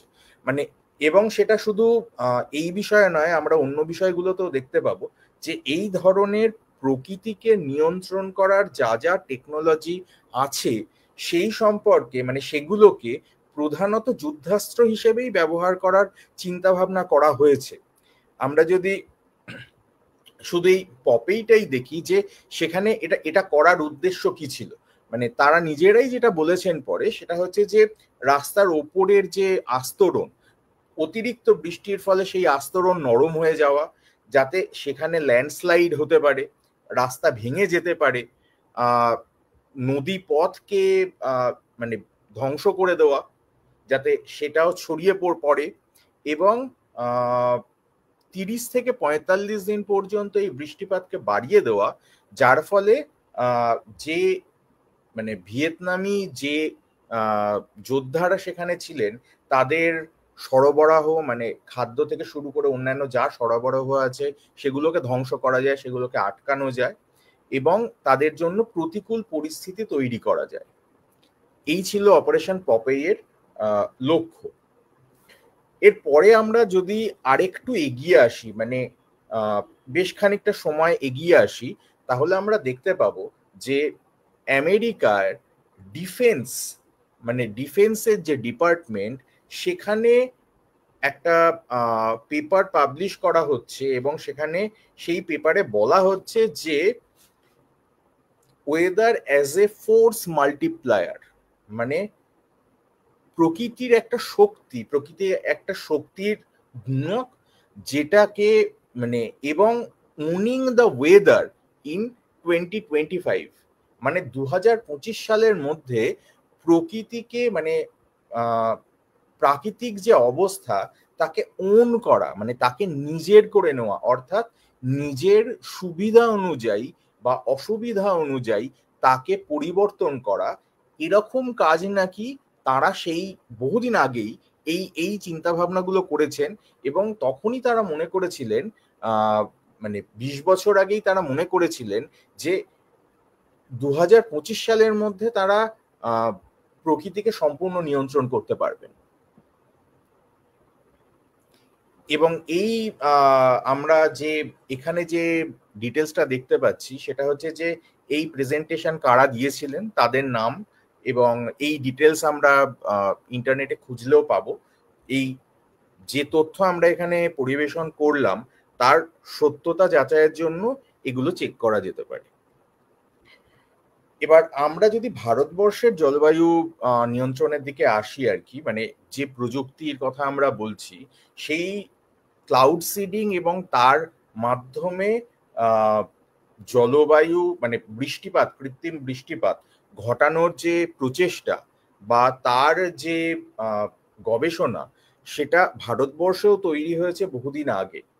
এই কাইপেক্স বলে যে অর্গানাইজেশন, তা ভারত সরকারের অধীনে কাজ করে এবং সেই কাইপেক্সের আন্ডারেই আমরা এই জিনিসগুলো ভবিষ্যতে দেখতে পাবো, যেখানে এই ক্লাউড সিডিং হয়েছে এবং বর্তমানে তো মানে প্রাইভেট কোম্পানিরা এসে ক্লাউড সিডিং করছে, মানে তার টেন্ডারও ডাকা হচ্ছে। এই বিষয়ে আমরা প্রথম জানতে পারছি, মানে আমরা যে ডকুমেন্টটা এখানে প্রেজেন্ট করছি, আমি জানি না এটা কতটা মানে পড়া সম্ভব হচ্ছে। এটা মানে পুরনো আমাদের যে ক্লাউড সিডিং এর যে তথ্য, সেটা এখানে দেওয়া আছে। 1967 সালে আমাদের এখানে ক্লাউড সিডিং হয়েছে এবং এই ডান দিকের যে চার্টটা আমরা দেখতে পাচ্ছি, সেটা হচ্ছে যে কোন কোন শহর, মানে দিল্লি, আগ্রা, জয়পুর, মুন্নার, এই সমস্ত জায়গায় ক্লাউড সিডিং হয়েছে এবং কোথাও 57 সালে, কোথাও 60 সালে। নাম এবং লেখকদের নাম যদি একবার একটু বলে দাও খুব ভালো। হ্যাঁ, আমি সেই বিষয়ে আসছি। তো এই ক্লাউড সিডিংটা হয়েছে মানে দিল্লিতে আমরা দেখতে পাচ্ছি জুলাই থেকে সেপ্টেম্বর পর্যন্ত হয়েছে এবং 57 সাল থেকে 66 সাল পর্যন্ত। এখানে হচ্ছে নাম্বার অফ ডেজ, যত দিন, বছরের মধ্যে যতগুলো দিন ক্লাউড সিডিং করা হয়েছে, এখানে 237 দিন, এবং number of non seeded days 218 দিন। মানে এই তথ্য আমরা দেখতে পাচ্ছি যে ডকুমেন্ট থেকে। এই ডকুমেন্টটা, এটা আমাদের দেশে পাবলিশড নয়, এটা জাপানের একটি জার্নালে প্রকাশিত, ওয়েদার মডিফিকেশন ইন ইন্ডিয়া, যার লেখক হচ্ছেন দুজন ভারতীয়, ভি রমনা মূর্তি এবং কে আর বিশ্বাস। এরা দুজন মিলে এই জার্নালে লিখেছিলেন এবং সেই জার্নালের ভলিউম 46 নাম্বার 3 নম্বর সংখ্যা, তাতে এই এই এই পেপার পাবলিশড হয়েছিল এবং সেখানে তারা মানে বিশদে লিখেছেন যে এখানে কিভাবে হচ্ছে, কবে থেকে হচ্ছে, এই এক্সপেরিমেন্ট কিরকম ভাবে চলছে, এই সবকিছুই তারা লিখেছিলেন এখানে। আমরা যদি খুব মানে এই রিসেন্ট টাইমে চলে আসি তাহলে আমরা দেখতে পাবো যে এখন কিন্তু ক্লাউড সিডিং আর খুব গোপন বিষয় নয়। মানে আমরা এখন দেখতে পাচ্ছি যে ক্লাউড সিডিং এখন আমাদের দেশে হচ্ছে, মানে বিজ্ঞানীরা বলছেন যে তারা মহারাষ্ট্রের সোলাপুরে 18% বেশি বৃষ্টিপাত ঘটাতে সক্ষম হয়েছে, মানে যেটা পৌলমীও আগে বলার সময় বলল। এবং তারপরে আরেকটি বিষয় যেটা আরো বড় ব্যাপার, সেটা হচ্ছে যে শুধু সরকারি দপ্তর থেকেই যে এটা হচ্ছে এরকম নয়, যেটা হচ্ছে সেটা হচ্ছে 4 firms bid for cloud seeding. মানে আমরা এখন এটাকে ব্যবসায়িক ভাবে ব্যবহার করার মতো জায়গায় চলে এসেছি, যেখানে প্রাইভেট কোম্পানিরা এই ক্লাউড সিডিং করার বরাত পাচ্ছে এবং এ বিষয়ে আমরা আরো বিস্তারিত জানবো এরপরে। সুতরাং ক্লাউড সিডিং আজকে খুব নতুন বিষয় নয়। আমরা যে বৃষ্টিপাত এখন দেখি তার মধ্যে কতটা প্রাকৃতিক ভাবে হচ্ছে আর কতটা কৃত্রিম ভাবে হচ্ছে এটা বোঝার কোনো মানে সুযোগ আমাদের কাছে নেই। তার প্রধান কারণ হচ্ছে আমরা যা পাচ্ছি, মানে যে ধরনের তথ্য আমরা পাচ্ছি সেটা কোনো সরকারের কাছ থেকে পাবলিশড ডেটা নয় যে আমাদের এখানে ঠিক কতটা ক্লাউড সিডিং হলো এবং সেই ক্লাউড সিডিং এর এফেক্ট কি হলো। মানে আমরা যে গবেষণাটার কথা শুনছি সেই গবেষণা চলছে বহুদিন ধরে, কিন্তু সেই গবেষণার সরাসরি ফলাফল কি সেটা কোনো নিউজ পেপার বা অন্য কোথাও থেকে জানার থেকেও বেশি জরুরি হচ্ছে সরকার নিজে যদি সেই তথ্য আমাদের সামনে নিয়ে আসে। এবং আমাদের সেই জন্য দাবিও তাই যে সরকার যেন আগে এই তথ্য মানুষের কাছে নিয়ে আসেন। তার কারণ আমরা এর আগে দেখেছি যে এই প্রযুক্তি ব্যবহার করা হয়েছে যুদ্ধের ক্ষেত্রে, যুদ্ধের হাতিয়ার হিসেবে। তো সেই যুদ্ধের হাতিয়ার আমার মাথার উপরে কেন হচ্ছে, মানে তার কি ফলাফল হচ্ছে, তার সামগ্রিক পরিবেশের ওপর কি এফেক্ট, সেই আমার মানে মানব শরীরের ক্ষেত্রে তার কি এফেক্ট, অন্যান্য পশু পাখি গাছপালা তার উপরে কি এফেক্ট, আমাদের ফসলের ওপরে কি এফেক্ট এই ক্লাউড সিডিং এর, এটা আমাদের জানাটা প্রচন্ড জরুরি। শুধুমাত্র বৃষ্টিপাত কম বা বেশি হওয়া নয়, ক্লাউড সিডিং এর ফলে যে বৃষ্টিপাত হচ্ছে সেই বৃষ্টির মানে তার ধর্ম কিরকম, তা কি সাধারণভাবে যে বৃষ্টি হয় সেই একই রকম নাকি তার মধ্যে কোনো পরিবর্তন আছে, সেটাও আমাদের জানাটা প্রচন্ডভাবে জরুরি। এখানে যে পেপারটা দেখানো হচ্ছে এটা হচ্ছে ওই cloud seeding in Karnataka initial result বলে, সেখানেও আমরা মানে কর্ণাটকায় ক্লাউড সিডিং এর ডিটেলস আমরা এখানে দেখতে পাচ্ছি এবং এই পেপারও ইন্টারনেটে অ্যাভেলেবল, মানে এটা পাওয়া সম্ভব, দেখা সম্ভব। এই বিষয়েও মানুষ দেখতে পারেন এক্স্যাক্টলি কি কি হয়েছে, কতদিন হয়েছে, তার পুঙ্খানুপুঙ্খ তথ্য এর মধ্যে দেওয়া আছে। তো এই চার্টটা যেটা আমরা এখানে দেখাচ্ছি এটা হচ্ছে আবার সেই দেখানো যে 2017 এবং 2019 সালে কি ধরনের ক্লাউড সিডিং হয়েছে, কতদিন থেকে কতদিন পর্যন্ত ক্লাউড সিডিং হয়েছে, সিডিং ইভেন্টস, এই যাবতীয় তথ্য এখানে কিন্তু পাওয়া যায়।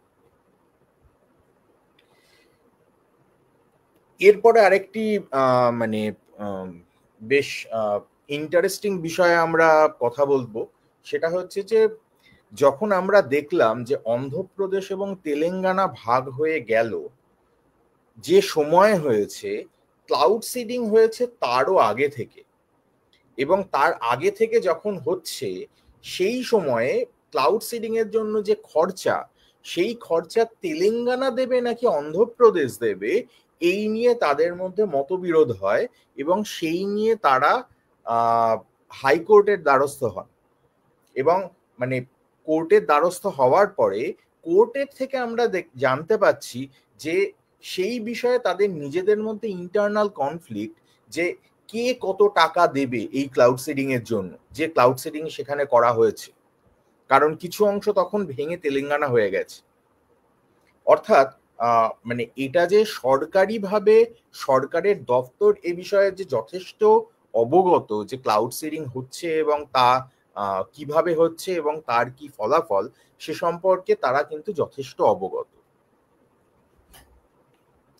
এরপরে এই স্লাইডটা আমরা আগেও একবার দেখেছি, সেটা হচ্ছে যে আমাদের এই ক্লাউড সিডিং হওয়ার পরে তার পরের যে এফেক্ট, মানে আমরা এখন যেটা দেখতে পাচ্ছি এই লাল অংশগুলো যেখানে বৃষ্টিপাত কম হচ্ছে, আমরা তুলনামূলকভাবে দেখতে পাচ্ছি যে দক্ষিণ ভারতে ক্লাউড সিডিং হয়েছে, ভালো পরিমাণে হয়েছে, এবং পশ্চিমঘাট পর্বতমালার বৃষ্টির ছায়া অঞ্চলে রীতিমতো ক্লাউড সিডিং হয়েছে। এর ছাড়া আমরা দেখতে পাচ্ছি তেলেঙ্গানা এবং অন্ধ্রপ্রদেশে, মানে এই সঙ্গেই আর কি, যে পরিমাণ ক্লাউড সিডিং হয়েছে তাতে সরকার নিজেই বলছে যে তাতে নাকি 18% বৃষ্টি বৃদ্ধি হয়েছে। 18% বৃষ্টি বৃদ্ধির সঙ্গে বাকি অংশগুলোয় যেখানে মানে ধরা যাক আমাদের গঙ্গা এবং ব্রহ্মপুত্র অববাহিকার যে মানে অংশ, সেখানে যে বৃষ্টি কম হয়েছে তার সঙ্গে কি এর কোনো সম্পর্ক আছে?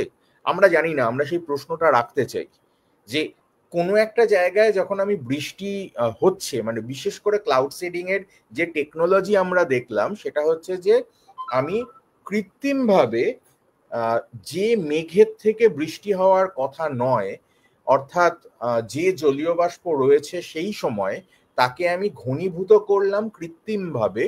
অর্থাৎ ঘনীভূত সে কিভাবে হবে? সে আশপাশের অঞ্চল থেকে আরো জলীয় বাষ্প সেখানে এক জায়গায় জড়ো করে আনবে এবং সেই ঘনীভবনের ফলে সেখান থেকে বৃষ্টি হলো। অর্থাৎ আশপাশে, মানে যে অঞ্চলে এই ক্লাউড সিডিং করে বৃষ্টিপাত হলো তার আশপাশের অঞ্চলের যে জলীয় বাষ্প সেটা কিন্তু সেই জায়গাটায় চলে গেল। এটা সাধারণ বাস্তব বুদ্ধিতে এইটুকু বোঝা যায়, মানে এর জন্য বিজ্ঞানী হওয়ারও প্রয়োজন নেই। এবার আমাদের প্রশ্ন হচ্ছে সেই ঘটনার কারণেই কি আমাদের উত্তরের অঞ্চলে বৃষ্টিপাত কমে যাচ্ছে? সেই কমে যাওয়ার কারণটা কি এই দক্ষিণ ভারতে ক্লাউড সিডিং হওয়া বা অতিরিক্ত ক্লাউড সিডিং হওয়া? সেটা আমরা জানি না, আমরা জানতে চাই। এবার আমরা আরেকটু গভীরে গিয়ে দেখার চেষ্টা করি, সেটা হচ্ছে যে এই ক্লাউড সিডিং এবং মানে এই ওয়েদারকে কন্ট্রোল করার যে পদ্ধতি বা যে টেকনোলজি, সেই টেকনোলজির ব্যবহার কি। মানে আমরা একবার দেখলাম যে পপাই, অপারেশন পপাই, সেখানে আমেরিকা এটাকে যুদ্ধাস্ত্র হিসেবে ব্যবহার করেছে। এখানে বলা হচ্ছে, এখানে আমরা যে বাঁদিকে যে স্ক্রিনশটটা দেখতে পাচ্ছি সেখানে বলা হচ্ছে যে east China modifying the weather, India has concerns. এবার কেন?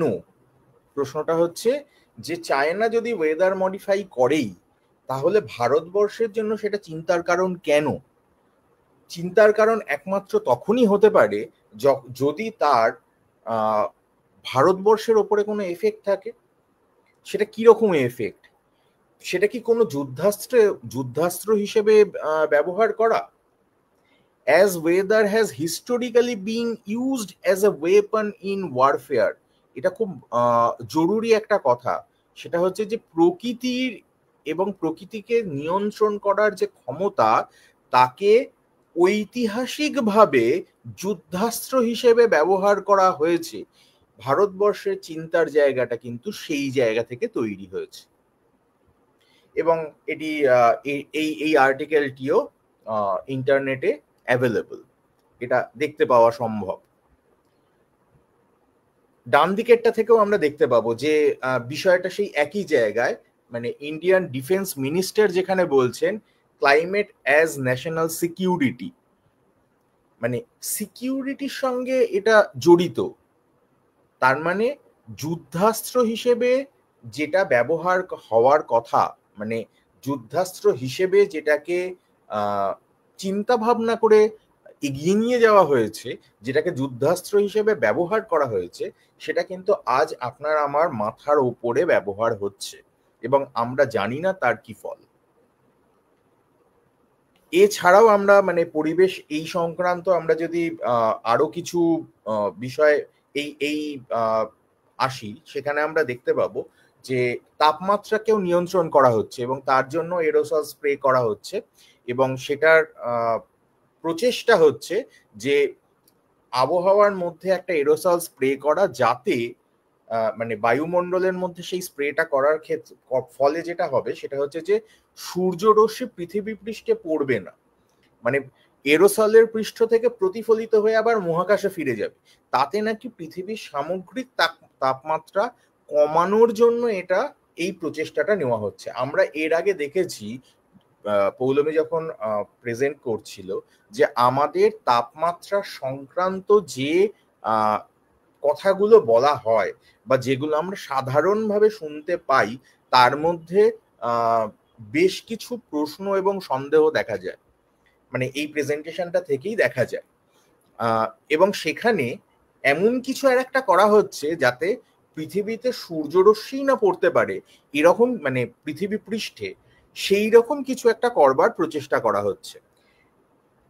বোঝাই যায় যে এটার থেকে কি কি হওয়া সম্ভব, কিন্তু সেই বিষয়েও যাওয়ার আগে আমি আরো কয়েকটা বিষয়ে একটু কথা বলে নিতে চাই। সেটা হচ্ছে যে এই ক্লাউড সিডিং এর মাধ্যমে এবং মানে যে যে ক্লাউড সিডিং টেকনোলজির মাধ্যমে যে বৃষ্টিপাত এবং বৃষ্টিপাতকে নিয়ন্ত্রণ করা, সে বিষয়ে চায়না, মানে আমরা যখন চায়নায় অলিম্পিক দেখেছিলাম তখনই আমরা শুনেছিলাম যে বৃষ্টিপাতের সম্ভাবনাকে সরানোর জন্য তারা ক্লাউড ইঞ্জিনিয়ারিং ব্যবহার করেছিলেন, মানে বৃষ্টিপাত যাতে না হয়। এবং চায়না তারপরে বলেও ছিল যে তারা নাকি এই নিয়ন্ত্রণ করতে সক্ষম, যেখানে কোনোদিন বৃষ্টিপাত হবে কি হবে না তা তারা মানে নিয়ন্ত্রণ করতে সক্ষম। এবার আসি আমরা এই এই এই বায়ুমণ্ডলে পরীক্ষামূলকভাবে যে এরোসল স্প্রে করা হচ্ছে তার সেই বিষয়। প্রথমত হচ্ছে যে এই এরোসল স্প্রে করা এটা কেন হচ্ছে, এর কি এফেক্ট, মানে এর ইম্প্যাক্ট, সেইটা সম্পর্কে আমরা কিন্তু কেউ জানি না। আমাদের কাছে এই বিষয়ে এখনো অবধি তেমন কোনো তথ্য নেই।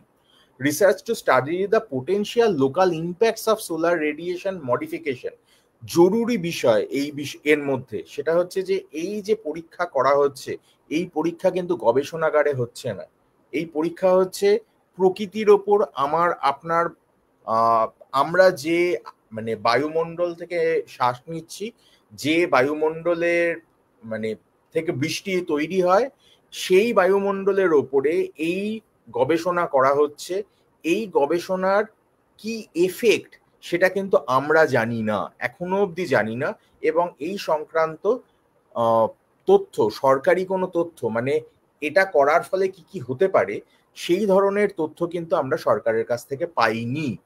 বরং কিছু ভাঙা ভাঙা তথ্য কিছু জায়গা থেকে আমরা যেখানে দেখতে পাচ্ছি যে ক্লাউড সিডিং এর মাধ্যমে আমরা যে বৃষ্টিটা হচ্ছে সেই বৃষ্টি নাকি কিঞ্চিত আমলিক, সেটা সরকার ঘুরিয়ে কোনো কোনো ক্ষেত্রে স্বীকার করে নিয়েছে।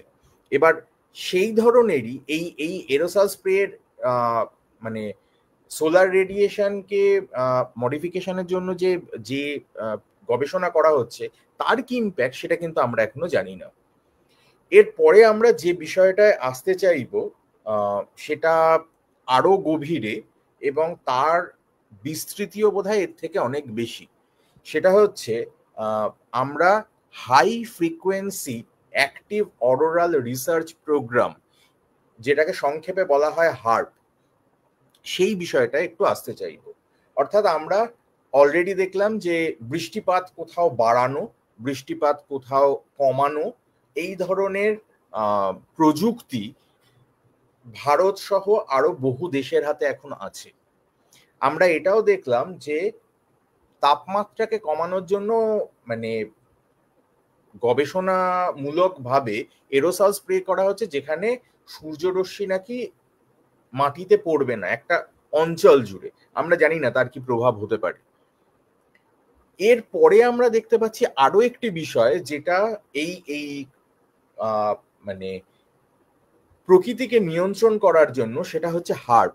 এখানে কি করা হয়, হার্প মানে এই টেকনোলজির মাধ্যমে যে জিনিসটা করা হয় সেটা হচ্ছে যে আয়োনোস্ফেরি মানে আয়োনোস্ফিয়ারের কিছু কিছু অংশকে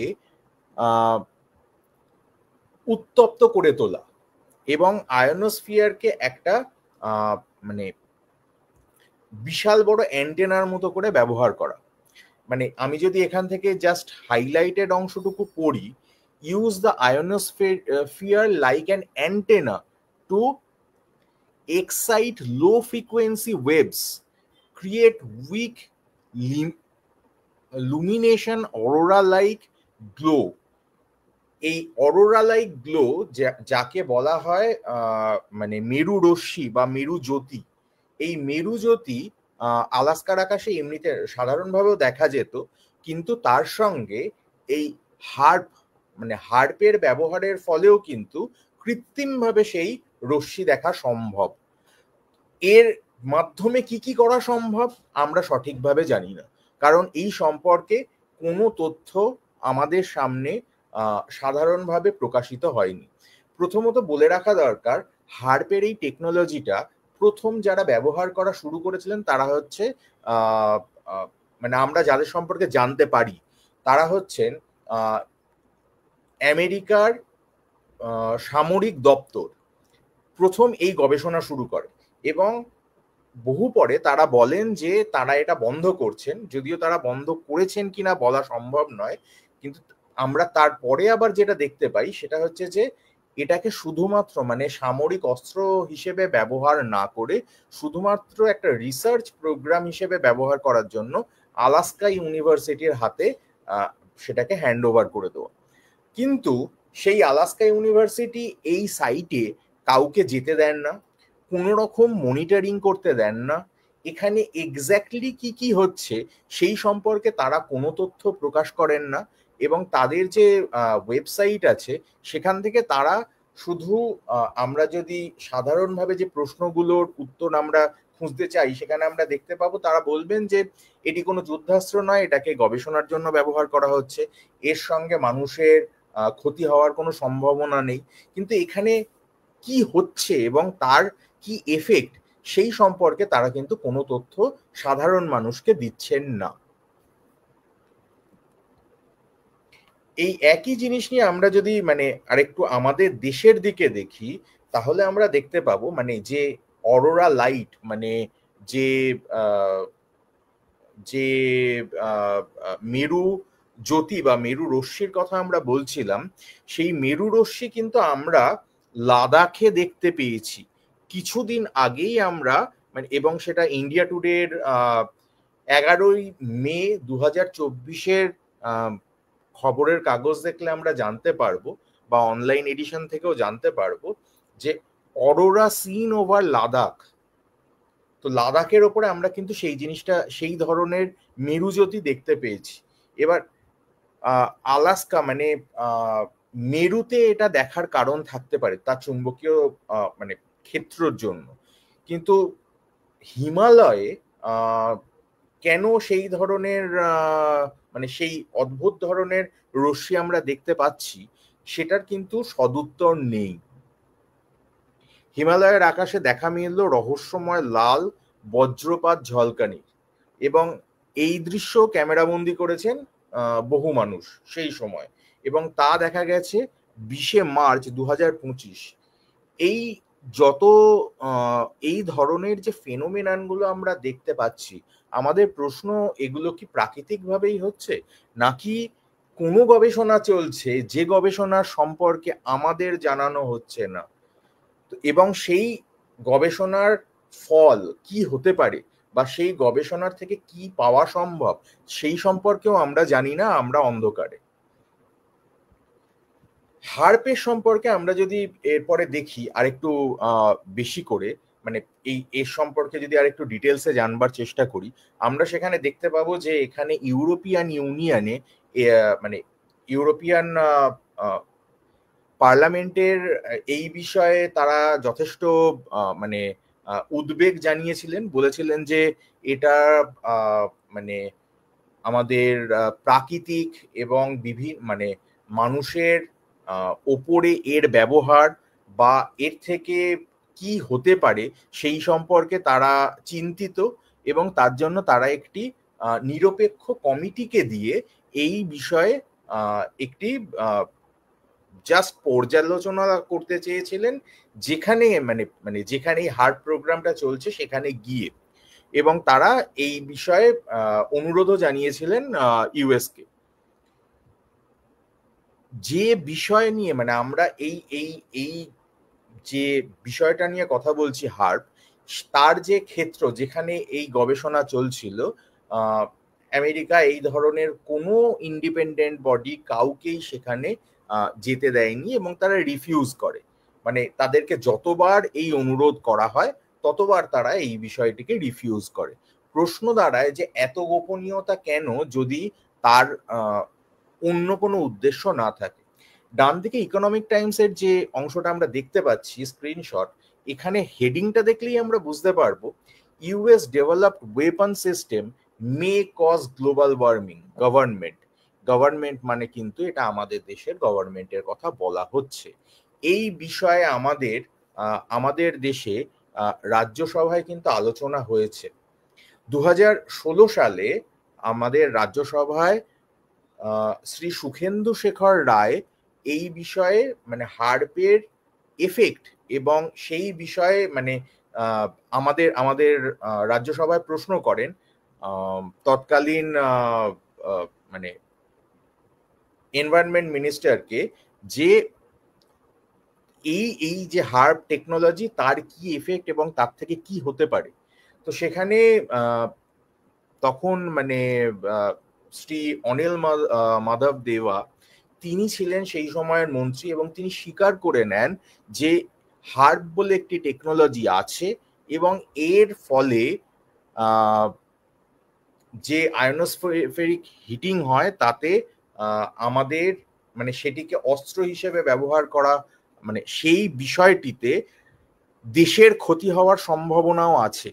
এই সমগ্র বিষয়টি যা মানে তথ্য এখানে পাওয়া যায়, মানে রাজ্যসভার আমরা যদি ডিটেলস দেখি, নোটস দেখি, সেখানে এই ডিটেলসটা পাওয়া যায়, সেই স্ক্রিনশটটাই আমরা এখানে দিয়েছি।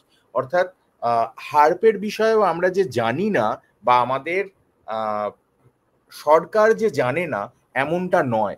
এ বিষয়ে অলরেডি রাজ্যসভায় কথাবার্তা হয়েছে, এবং তাতে আমরা সেই মিনিটসের মধ্যে আমরা এটা দেখতেও পাচ্ছি। পরবর্তীতে আমরা যে যে স্ক্রিনশটটা দেখব সেখানেও একটি আর্টিকেল লেখা হয়েছে। সেখানে বলা হচ্ছে human activity will hit Alaskan skies deliberately and victoriously. তো সেখানে আলটিমেটলি আমরা দেখতে পাচ্ছি যে এই বিষয়ে মানে হার্পের বিষয়ে আমরা যতগুলো তথ্য যা দেখতে পাচ্ছি তাতে সব ক্ষেত্রেই বলা হচ্ছে যে তা মানব সভ্যতার ওপরে সমস্যা বা সংকট তৈরি করতে পারে, এটি যুদ্ধাস্ত্র হিসেবে ব্যবহার হতে পারে, এমনকি সেটি পৃথিবীর যে সামগ্রিক তাপমাত্রা তারও বৃদ্ধি ঘটাতে পারে, এবং এর মানে চোখে দেখে যদি বোঝা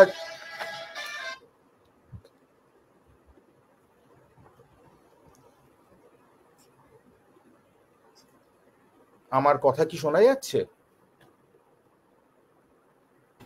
হ্যাঁ, শোনা যাচ্ছে, বলো। আচ্ছা, তো আমি জাস্ট একটু শেয়ার করি।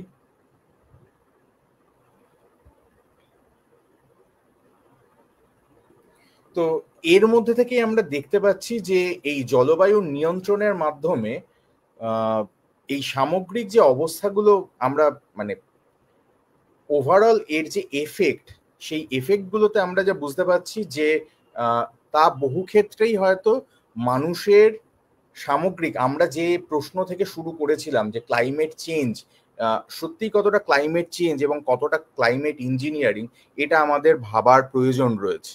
এবং আমার মনে হয় এর পরের অংশটা অন্য কেউ বলবেন। সেই অংশটার আগে আমি জাস্ট এইটুকু বলে শেষ করতে চাই যে এ বিষয়ে আমাদের প্রাথমিক দাবি হচ্ছে যা হচ্ছে সেইগুলো সম্পর্কে যেন আমাদের জানানো হয়, সেটা জানানোর আগে অবধি আমরা যতক্ষণ না এই বিষয়ে জানতে পারছি ততদিন যেন এই বিতর্কিত প্রযুক্তি বন্ধ রাখা হয়। এই প্রযুক্তি বন্ধ করে রাখাটা অত্যন্ত জরুরি যতক্ষণ না আমরা এই সম্পর্কে জানতে পারছি। এইটুকুই।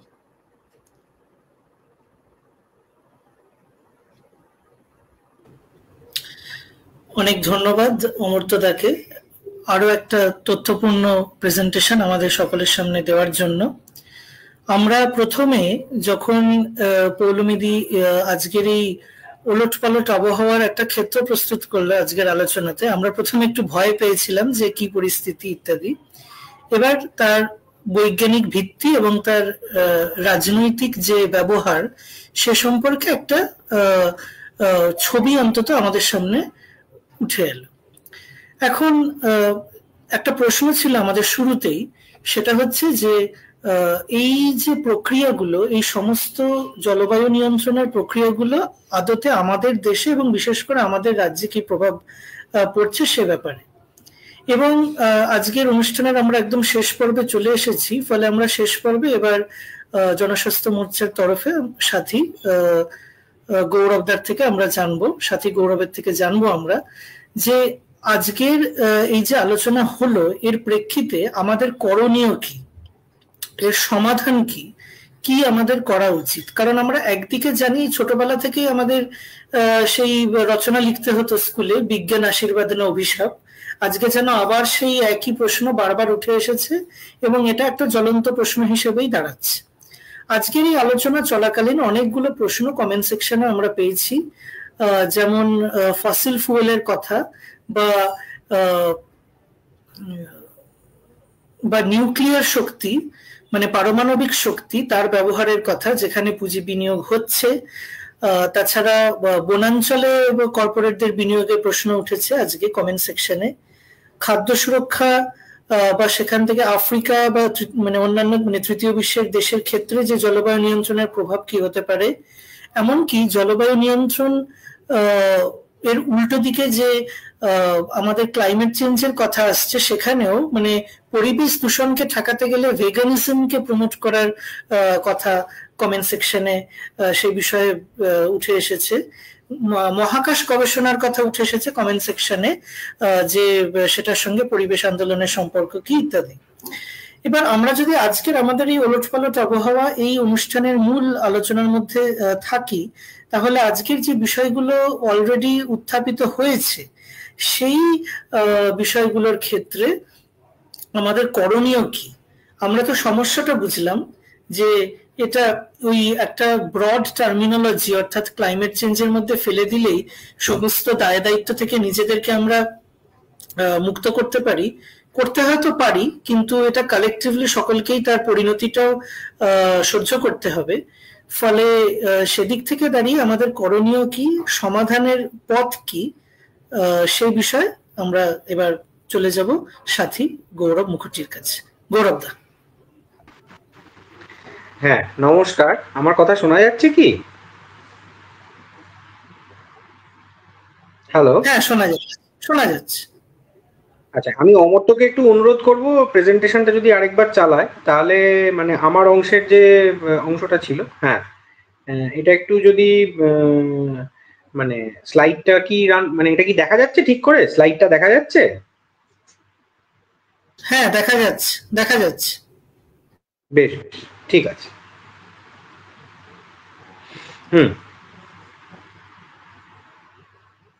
হ্যাঁ, আমি খুব বেশি সময় নেব না, আমার আগের সাথীরা মোটামুটি বিষয়টাকে ভালো করেই বুঝিয়ে বলেছেন। আমি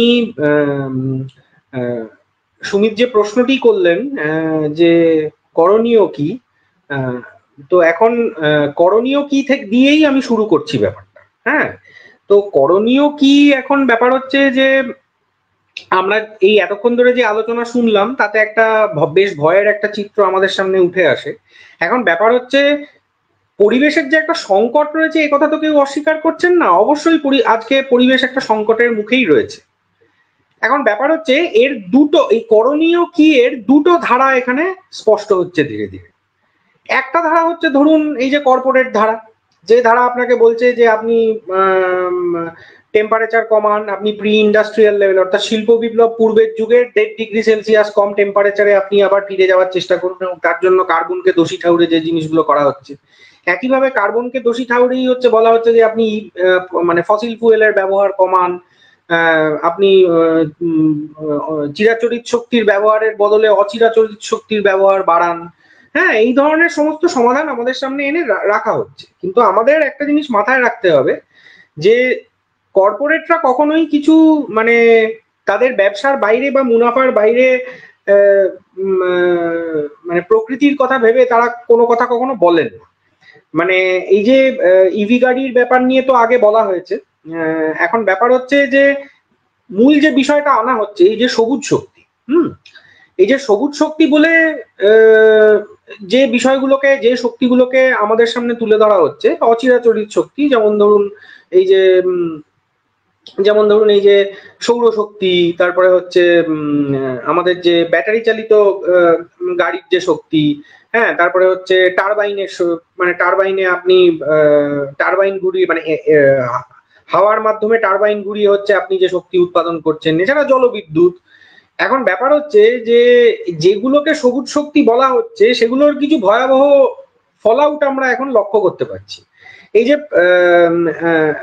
মানে দেখা যাক, এই যে আমরা প্রথমে আসি এই ইভির কথা, একটু আগের স্লাইডটায় গেলে ভালো হয়। হ্যাঁ, ইভির কথায় প্রথমে আসি। সেটা হচ্ছে যে গাড়ি, ইলেকট্রনিক ভেহিকেল বলে যে জিনিসটাকে তুলে ধরা হচ্ছে, সেখানে আমরা এই যে লিথিয়াম বলে যে ব্যাটারির কথা আমরা বলছি, এই যে লিথিয়াম যে খনিজটি, এই লিথিয়াম খনিজের উত্তোলন প্রক্রিয়া কিন্তু অত্যন্ত দূষণ সৃষ্টিকারী একটি প্রক্রিয়া। আপনারা স্লাইডে যে খনিজার ছবি দেখতে পাচ্ছেন, এটা হচ্ছে পেরুর একটা লিথিয়াম মাইন, এবং আপনারা যদি একটু ভালো করে খেয়াল করেন, এটা যথেষ্ট উচ্চতায়, এই খনি স্বাভাবিক উচ্চতাই অত্যন্ত বেশি, কিন্তু আপনি এর চারপাশে গাছপালা, পশু পাখি, প্রাণী, কোনো বায়োডাইভার্সিটি, কোনো কিছুর চিহ্নই দেখতে পাবেন না, কেননা পুরো এলাকাটাই হচ্ছে এমন ভাবে বিষাক্ত হয় যে সেখানে মানে অন্য কোনো ধরনের এমনকি কৃষিকার্য চালানো বা অন্য কোনো ভাবে জীবন ধারণ করা এগুলো খুব দুর্বিষহ হয়ে ওঠে।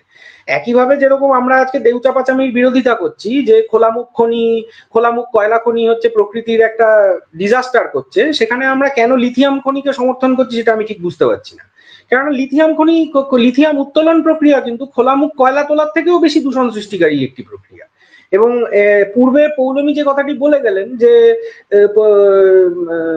এই যে বিপুল পরিমাণ ব্যাটারি, যা হচ্ছে আপনি এরপরে পরবর্তীকালে ব্যাটারি বর্জ্য তৈরি হবে, এবং যার থেকে শুধু লিথিয়ামই না, নিকেল, কোবাল্ট ইত্যাদি এরকম অনেক ধরনের ধাতু হচ্ছে আপনি কোথায় মানে এগুলোকে ডিসপোজ করবেন, এরকম কোনো নীতি কিন্তু আমাদের সরকারের নেই। মানে এগুলো আবার ডিসপোজালটা আবার একটা বিরাট বড় দূষণ সৃষ্টিকারী মানে একটা এলিমেন্ট হবে আর কি। তো এখন ব্যাপার হচ্ছে যে আমরা যদি পরবর্তী স্লাইডে যাই, হ্যাঁ, এখন ব্যাপার হচ্ছে যে এই স্লাইডগুলোর পরে আপনারা অনেকগুলো স্লাইডই দেখতে পাবেন। আমি একটু সংক্ষেপে বলে দিই ব্যাপারটা। সেটা হচ্ছে যে এই ধরা যাক মিষ্টি জলের সংকট, হ্যাঁ, পরবর্তী স্লাইডে যেমন বৃহৎ নদীবাঁধের সমস্যা, এগুলো কিন্তু হচ্ছে সত্যিকারের পরিবেশের ইস্যু। এবং এগুলো এই যে আমরা যে এই আগের স্লাইডটা একটু থাকি, এটাই পরে আসছি।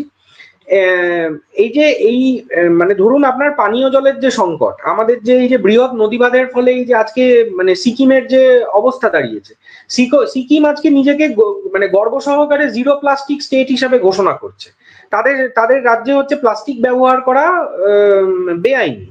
সেইখানে হচ্ছে চুংথাংয়ের ওপর যে ড্যাম, আপনারা সকলেই জানেন, এবছরও সেখানে বন্যা হয়েছে। প্রতি বছরই বন্যা হয়, সরকারি সহায়তায় সেই গ্রাম আবার নতুন করে তৈরি হয়, এবং হচ্ছে সেই গ্রাম আবার পরবর্তী তিস্তার জলস্রোতে সেই গ্রাম আবার ভেসে যায়। কিন্তু তার থেকে সামান্য যেটুকু বিদ্যুৎ উৎপাদন হয়, সেই বিদ্যুৎ উৎপাদিত হয়ে তা আদানির পাওয়ার গ্রিডে যুক্ত হয়। কিন্তু তার যে মানে ডিস্ট্রাকশনের যে তার ধ্বংসের যে মানে তার যে ক্ষতি, সেই ক্ষতিপূরণ পুরো করতে হয় লোকাল বাসিন্দাকে, কেননা তার বাড়ি প্রতি বছর ভেসে যায়। তো এখন ব্যাপার হচ্ছে যে আমাদের যে সবুজ শক্তির কথা যে বলা হচ্ছে, বা এই যে যেটাকে আমরা বলছি যে এই কার্বনকে যে আমরা ভিলেন ঠাউরাচ্ছি, এইসব করছি, সেখানে কিন্তু আমাদের এই যে বৃহৎ নদীবাঁধের সমস্যা, বা এই যে ধরুন আমাদের পানীয় জলের সংকট, যে আমরা পরবর্তী স্লাইডটা যদি দেখি, পরবর্তী স্লাইডটায় আমরা দেখতে পাবো এই যে আমরা দেখি যে আমাদের পানীয় জলের সংকটের মধ্যে মানে স্টেটস এফেক্টেড উইথ আর্সেনিক, আপনি দেখুন পশ্চিমবঙ্গ কিন্তু তৃতীয় স্থানে রয়েছে। সেখানে হচ্ছে ভয়ঙ্কর আর্সেনিক দূষণ, এবং এবং এই নিয়ে 90-এর দশকে প্রচুর প্রচার হয় এবং লোকজন হচ্ছে এটাকে প্রচারের মধ্যে নিয়ে আসেন যে আমাদের পানীয় জল বিষাক্ত হয়ে গিয়েছে, এর মধ্যে আর্সেনিকের বিপুল মানে আর্সেনিকের পরিমাণ অত্যন্ত বেশি, বিপজ্জনক মাত্রার থেকেও বহুগুণ বেড়ে গেছে। তো মানে পুরোপুরি এই এখনকার পরিবেশের যে আখ্যান, এখন আপনি যদি দেখেন এখানে কিন্তু আর্সেনিক আলোচনার মধ্যেই আর আসবে না কখনো, কারণ আমরা ভাবছি শুধু কার্বন নিয়ে। যে কার্বন মিটিগেশন করতে পারলেই, এই যে শব্দটাকে ব্যবহার করা হচ্ছে মিটিগেশন, এই কার্বন মিটিগেট করতে পারলেই আমরা হচ্ছে সমস্ত সমস্যার সমাধান করে ফেলবো, অথচ এই সমস্যাগুলোর হচ্ছে কোনো উত্তর নেই। হ্যাঁ, আমরা যদি পরের অংশে আসি, পরের স্লাইডটায় আসি, এই যে আমরা যে বনাঞ্চল ধ্বংস করছি, সত্যিই তো ধ্বংস করছি তো, এবং এই বনাঞ্চল ধ্বংস করার ফলে আমাদের বাস্তুতন্ত্রে কি প্রভাব পড়ছে তাই নিয়ে কোনো আলোচনা তো নেই। হ্যাঁ, এখন আমি জানি এখন এই বনাঞ্চল মানে ধ্বংসের কথা বললেই অনেক পরিবেশবাদী হয়তো বলবেন কেন, আমরা তো এখন অনেক বেশি মানে সবুজের কথা বলছি, মানে মানে বৃক্ষরোপণ নানা রকম অভিযান চালানো হচ্ছে, সরকারও বিভিন্ন প্রথায় বৃক্ষরোপণ করছে, কিন্তু এখানে আবার খুব মানে ব্যাপারটা অদ্ভুত হয়ে যাচ্ছে। একটি আমি ইংরেজিতেই যদি বলি, একটি সেলফ সাফিসিয়েন্ট একটি বাস্তুতন্ত্র, একটি জঙ্গল, তাকে নির্বিচারে কেটে ধ্বংস করে হাইওয়ের দুধারে পাম অয়েলের গাছ লাগিয়ে তাকে বলা হচ্ছে বনাঞ্চল। অর্থাৎ বনাঞ্চলের সংজ্ঞা পাল্টে দেওয়া হচ্ছে, এবং এইভাবে বনাঞ্চল এইভাবে সম্পূর্ণ কেটে দিয়ে হচ্ছে আমরা একদিকে যেমন এটা করছি, এই দেখুন আমরা যদি স্লাইডে বাদিকের ছবিটাকে একটু বড় করে দেখি, সেখানে আমরা দেখতে পাবো এই যে রিবিল্ডিং গ্রিন কভার বলা হচ্ছে, এই যে ডাইভার্সন অফ ফরেস্ট ল্যান্ড, অর্থাৎ আপনি কেটে বাদ দিয়ে মানে ডাইভার্টেড ফরেস্ট ল্যান্ড, মানে আপনি দেখুন 2009 থেকে 2023-এর মধ্যে আমরা এই তথাকথিত আর্টিফিশিয়াল ফরেস্ট তৈরি করে অরিজিনাল সেলফ সাফিসিয়েন্ট বাস্তুতন্ত্র, যা হচ্ছে ধরুন প্রায় কোটিখানেক বছর ধরে সেই অঞ্চলে তৈরি হয়েছে, তাকে আমরা মানে নির্বিচারে ধ্বংস করে হচ্ছে এরকম ধরনের কৃত্রিম সমস্ত বনাঞ্চল তৈরি করছি। এবং এটা হচ্ছে একটা কর্পোরেট সলিউশন, মানে কর্পোরেট কি করিতে হইবে যদি বলেন। এবং দেখুন, এবং স্লাইডের ডান দিকের ছবিটা যদি আপনারা দেখেন, এবং এই হিসাবে ফরেস্ট কভার বেড়ে যাচ্ছে, এটা আমাদেরকে দেখিয়ে দেওয়া হচ্ছে। কিন্তু আমরা যেটা আমি বলছিলাম যে যেটাকে আমরা মানে স্বাভাবিক জঙ্গল বলি, যেটা এই মানে লক্ষ লক্ষ বছরের এভলিউশনের মাধ্যমে যে বাস্তুতন্ত্র তৈরি হয়েছে, সেই বাস্তুতন্ত্র আমরা হারিয়ে ফেলছি পুরোপুরি। হ্যাঁ, এবং মানে তার কোনো মানে এবং এই ধারণা কোত্থেকে আসছে? এই ধারণা আসছে কিন্তু কার্বনের কথা আমরা বলছি, কার্বন কমাতে হবে আমাকে, এই ধারণা থেকে আসছে। এবং এই জঙ্গলগুলোকে বলা হচ্ছে কার্বন সিঙ্ক। এবং আপনি যদি এক জায়গায় এরকম স্বাভাবিক জঙ্গল কেটে সাফ করে দেন, তাহলে সমপরিমাণ কার্বন সিঙ্ক তৈরি হবে। এরকম আর্টিফিশিয়াল জঙ্গল, কৃত্রিম জঙ্গল যদি আপনি বানিয়ে দেন, তাহলেই কিন্তু প্যারিস চুক্তি অনুযায়ী আপনি মানে এটা করাই যায়। মানে এটাই হচ্ছে একটা সলিউশন হিসেবে আমাদেরকে দেখানো হচ্ছে। এবং এখান থেকে জিনিসটা পরবর্তী ধাপে আর একটু বিপজ্জনক জায়গায় যাচ্ছে। মানে আমি শুনলাম, আমি চ্যাটে দেখলাম যে একজন প্রশ্ন করেছেন কার্বন ক্রেডিট মার্কেট নিয়ে। আমি সেই বিষয়টা নিয়ে একটু আগে বলে দিই। কার্বন ক্রেডিট মার্কেট মানে আমি যদি অমর্ত্য যদি একটুখানি কার্বন ক্রেডিট মার্কেটের যে স্লাইডটা রয়েছে ওটায় যদি একটু আসা যায়, কার্বন ট্যাক্স, কার্বন ক্রেডিট মার্কেটের যে স্লাইডটা রয়েছে একটু নিচের দিকে, গ্রিন হাউস গ্যাস নির্গমন নিয়ন্ত্রণের পরে 60 নম্বর স্লাইড, 60 নম্বর স্লাইড, হ্যাঁ তারও পরে কার্বন ক্রেডিট 60। হ্যাঁ, এখন এই কার্বন ক্রেডিট আপনারা যদি দেখেন, এই কার্বন মানে এই কার্বনের মার্কেট রয়েছে। মানে কিরকম, ধরুন আপনার দুজন দূষণ সৃষ্টিকারী দুটো কোম্পানি রয়েছে, আমরা স্লাইডে দেখতে পাচ্ছি। একটিকে বলা হচ্ছে এমিটার এ, একটিকে বলা হচ্ছে এমিটার বি। কার্বন মার্কেট এদের কি করছে, ধরুন আপনি মানে আপনি দূষণ সৃষ্টি করছেন, তো তার জন্য আপনার উপর কার্বন ট্যাক্স বসছে। তো আপনি তাহলে কি করছেন, আপনি সমপরিমাণ জঙ্গল বানিয়ে দিচ্ছেন কোথাও, এবার এই ধরুন এই সমপরিমাণ জঙ্গল আপনি বানাতে পারলেন না, তখন আপনি কি করবেন? আপনি কি আপনার ব্যবসা করতে পারবেন না? না, এরকম কোনো ব্যাপার নেই। তার জন্য আপনার কাছে রয়েছে কার্বন ক্রেডিট মার্কেট। সেখানে গিয়ে আপনি কি করতে পারেন? আপনি সেখানে গিয়ে পৃথিবীর অন্য কোনো প্রান্তে অন্য কোনো কোম্পানির উদ্বৃত্ত কার্বন ক্রেডিট আপনি কিনতে পারেন পয়সা দিয়ে, এবং সেই কার্বন ক্রেডিট কিনে নিয়ে আপনি আপনার নেট ব্যালেন্স জিরো দেখিয়ে দিতে পারেন। এবং এর ফলে যেটা দাঁড়াচ্ছে যে আজকে আপনি যদি মানে আপনি হচ্ছে হুগলিতে স্পঞ্জ আয়রনের কারখানা চালিয়ে আপনি এখানে দূষণ সৃষ্টি করছেন, আপনি কলম্বিয়ার কোথাও কোনো শহরের কোনো কোনায় থাকা কোনো মানে লোকাল ডেয়ারি ফার্মের থেকে হচ্ছে কার্বন ক্রেডিট কিনে নিয়ে আপনি আপনার কার্বনের খাতায় হিসাব মিলিয়ে দিতে পারেন, এবং আপনাকে সেখানে হচ্ছে কোনো ক্ষতিপূরণ ইত্যাদি কিছু দিতে হবে না লোকাল এনভায়রনমেন্ট মানে লোকাল পরিবেশকে পলিউট করার জন্য, দূষণ করার জন্য, এরকম কিছুই আপনাকে করতে হবে না। তো এখন ব্যাপারটা দাঁড়িয়েছে যে আমি এই আলোচনা থেকে কার্বন ক্রেডিটের ব্যাপারটায় এলাম, তার কারণ হচ্ছে যে মানে এর পূর্বে আমরা যেটা দেখছি যে আমি প্রাথমিকভাবে যে স্লাইডটায় ছিলাম যেখানে আমি দেখছি যে এই জঙ্গলের প্রশ্ন, এই যে জঙ্গল কেটে নিয়ে যে প্রশ্ন, সেখানে হচ্ছে এই কার্বন ক্রেডিটের মার্কেট তৈরি করে কিন্তু হচ্ছে আপনি নির্বিচারে জঙ্গল কাটাকে এবার জাস্টিফাই করে দিতে পারেন। তার কারণ হচ্ছে আপনার কার্বন ক্রেডিট হাতে আছে। তো আমরা মূল যে সমস্যাগুলো যেগুলোকে ধরুন, যে ধরনের সমস্যাগুলোকে ধরুন এই কার্বন দিয়ে আপনি যে সমস্যাগুলোকে আপনি টার্গেট করতে পারবেন না, এই যে আপনার খাদ্যে কীটনাশক, হ্যাঁ মানে এই যে আমাদের অপরিকল্পিত নগরায়নের ফলে আমাদের যে দূষণ, অপরিকল্পিত নগরায়নের ফলে আমরা যে প্রকৃতি ধ্বংস করছি তার থেকে যে মানে দূষণ হচ্ছে, অর্থাৎ ধরুন জলের দূষণ, ভূমির দূষণ, বিভিন্ন কারখানার রাসায়নিক বর্জ্যজনিত দূষণ, পারমাণবিক চুল্লি এবং যুদ্ধাস্ত্রের বর্জ্যজনিত দূষণ, এছাড়া হালে যে জিনিসটা সেটা হচ্ছে মোবাইল টাওয়ার, ওয়াইফাই প্রভৃতি তড়িৎ চুম্বকীয় দূষণ, এগুলোর কোনোটাকেই কিন্তু কার্বন দিয়ে আপনি অ্যাড্রেস করতে পারবেন না। হ্যাঁ, তো কিন্তু মজার ব্যাপার হচ্ছে এই কি করিতে হইবেতে আমাকে প্যারিস চুক্তি বলছে যে পৃথিবীর তাপমাত্রা বৃদ্ধি শিল্প যুগের পূর্বের তুলনায় 2 ডিগ্রি সেলসিয়াস নিচে রাখা, অর্থাৎ সে আমাকে বলছে এইটা করে ফেললেই কিন্তু আমাদের সমস্ত সমস্যা মিটে যাবে। এবং মুশকিল হচ্ছে যে প্যারিস চুক্তি কিন্তু একটি মানে প্যারিস চুক্তি মানতে সদস্য দেশগুলো কিন্তু বাধ্য। সেখানে হচ্ছে শুধু তাই নয়, প্যারিস চুক্তিতে আবদ্ধ দেশগুলি তাদের মানে জাতীয় গ্রিন মানে তারা যতখানি গ্রিন হাউস গ্যাস তারা নির্গমন করছে সেগুলো লক্ষ্য রাখার জন্য তাদের একটা মানে ন্যাশনালি ডিটারমাইন্ড কন্ট্রিবিউশন বলে একটি একক তারা তৈরি করেছেন। সেই একক অনুযায়ী সেই এককে তারা কি মেজার নিচ্ছেন সেগুলো ঠিক করার জন্য, সেগুলো রেগুলার বেসিসে তাদেরকে মানে ক্রমাগত মানে আমাদের international policy on climate control IPCC তাকে ক্রমাগত আপনাকে জানিয়ে যেতে হবে। এবং অদ্ভুত ব্যাপার হচ্ছে আপনি যদি এই স্লাইডটি দেখেন সেখানে আপনি দেখুন যে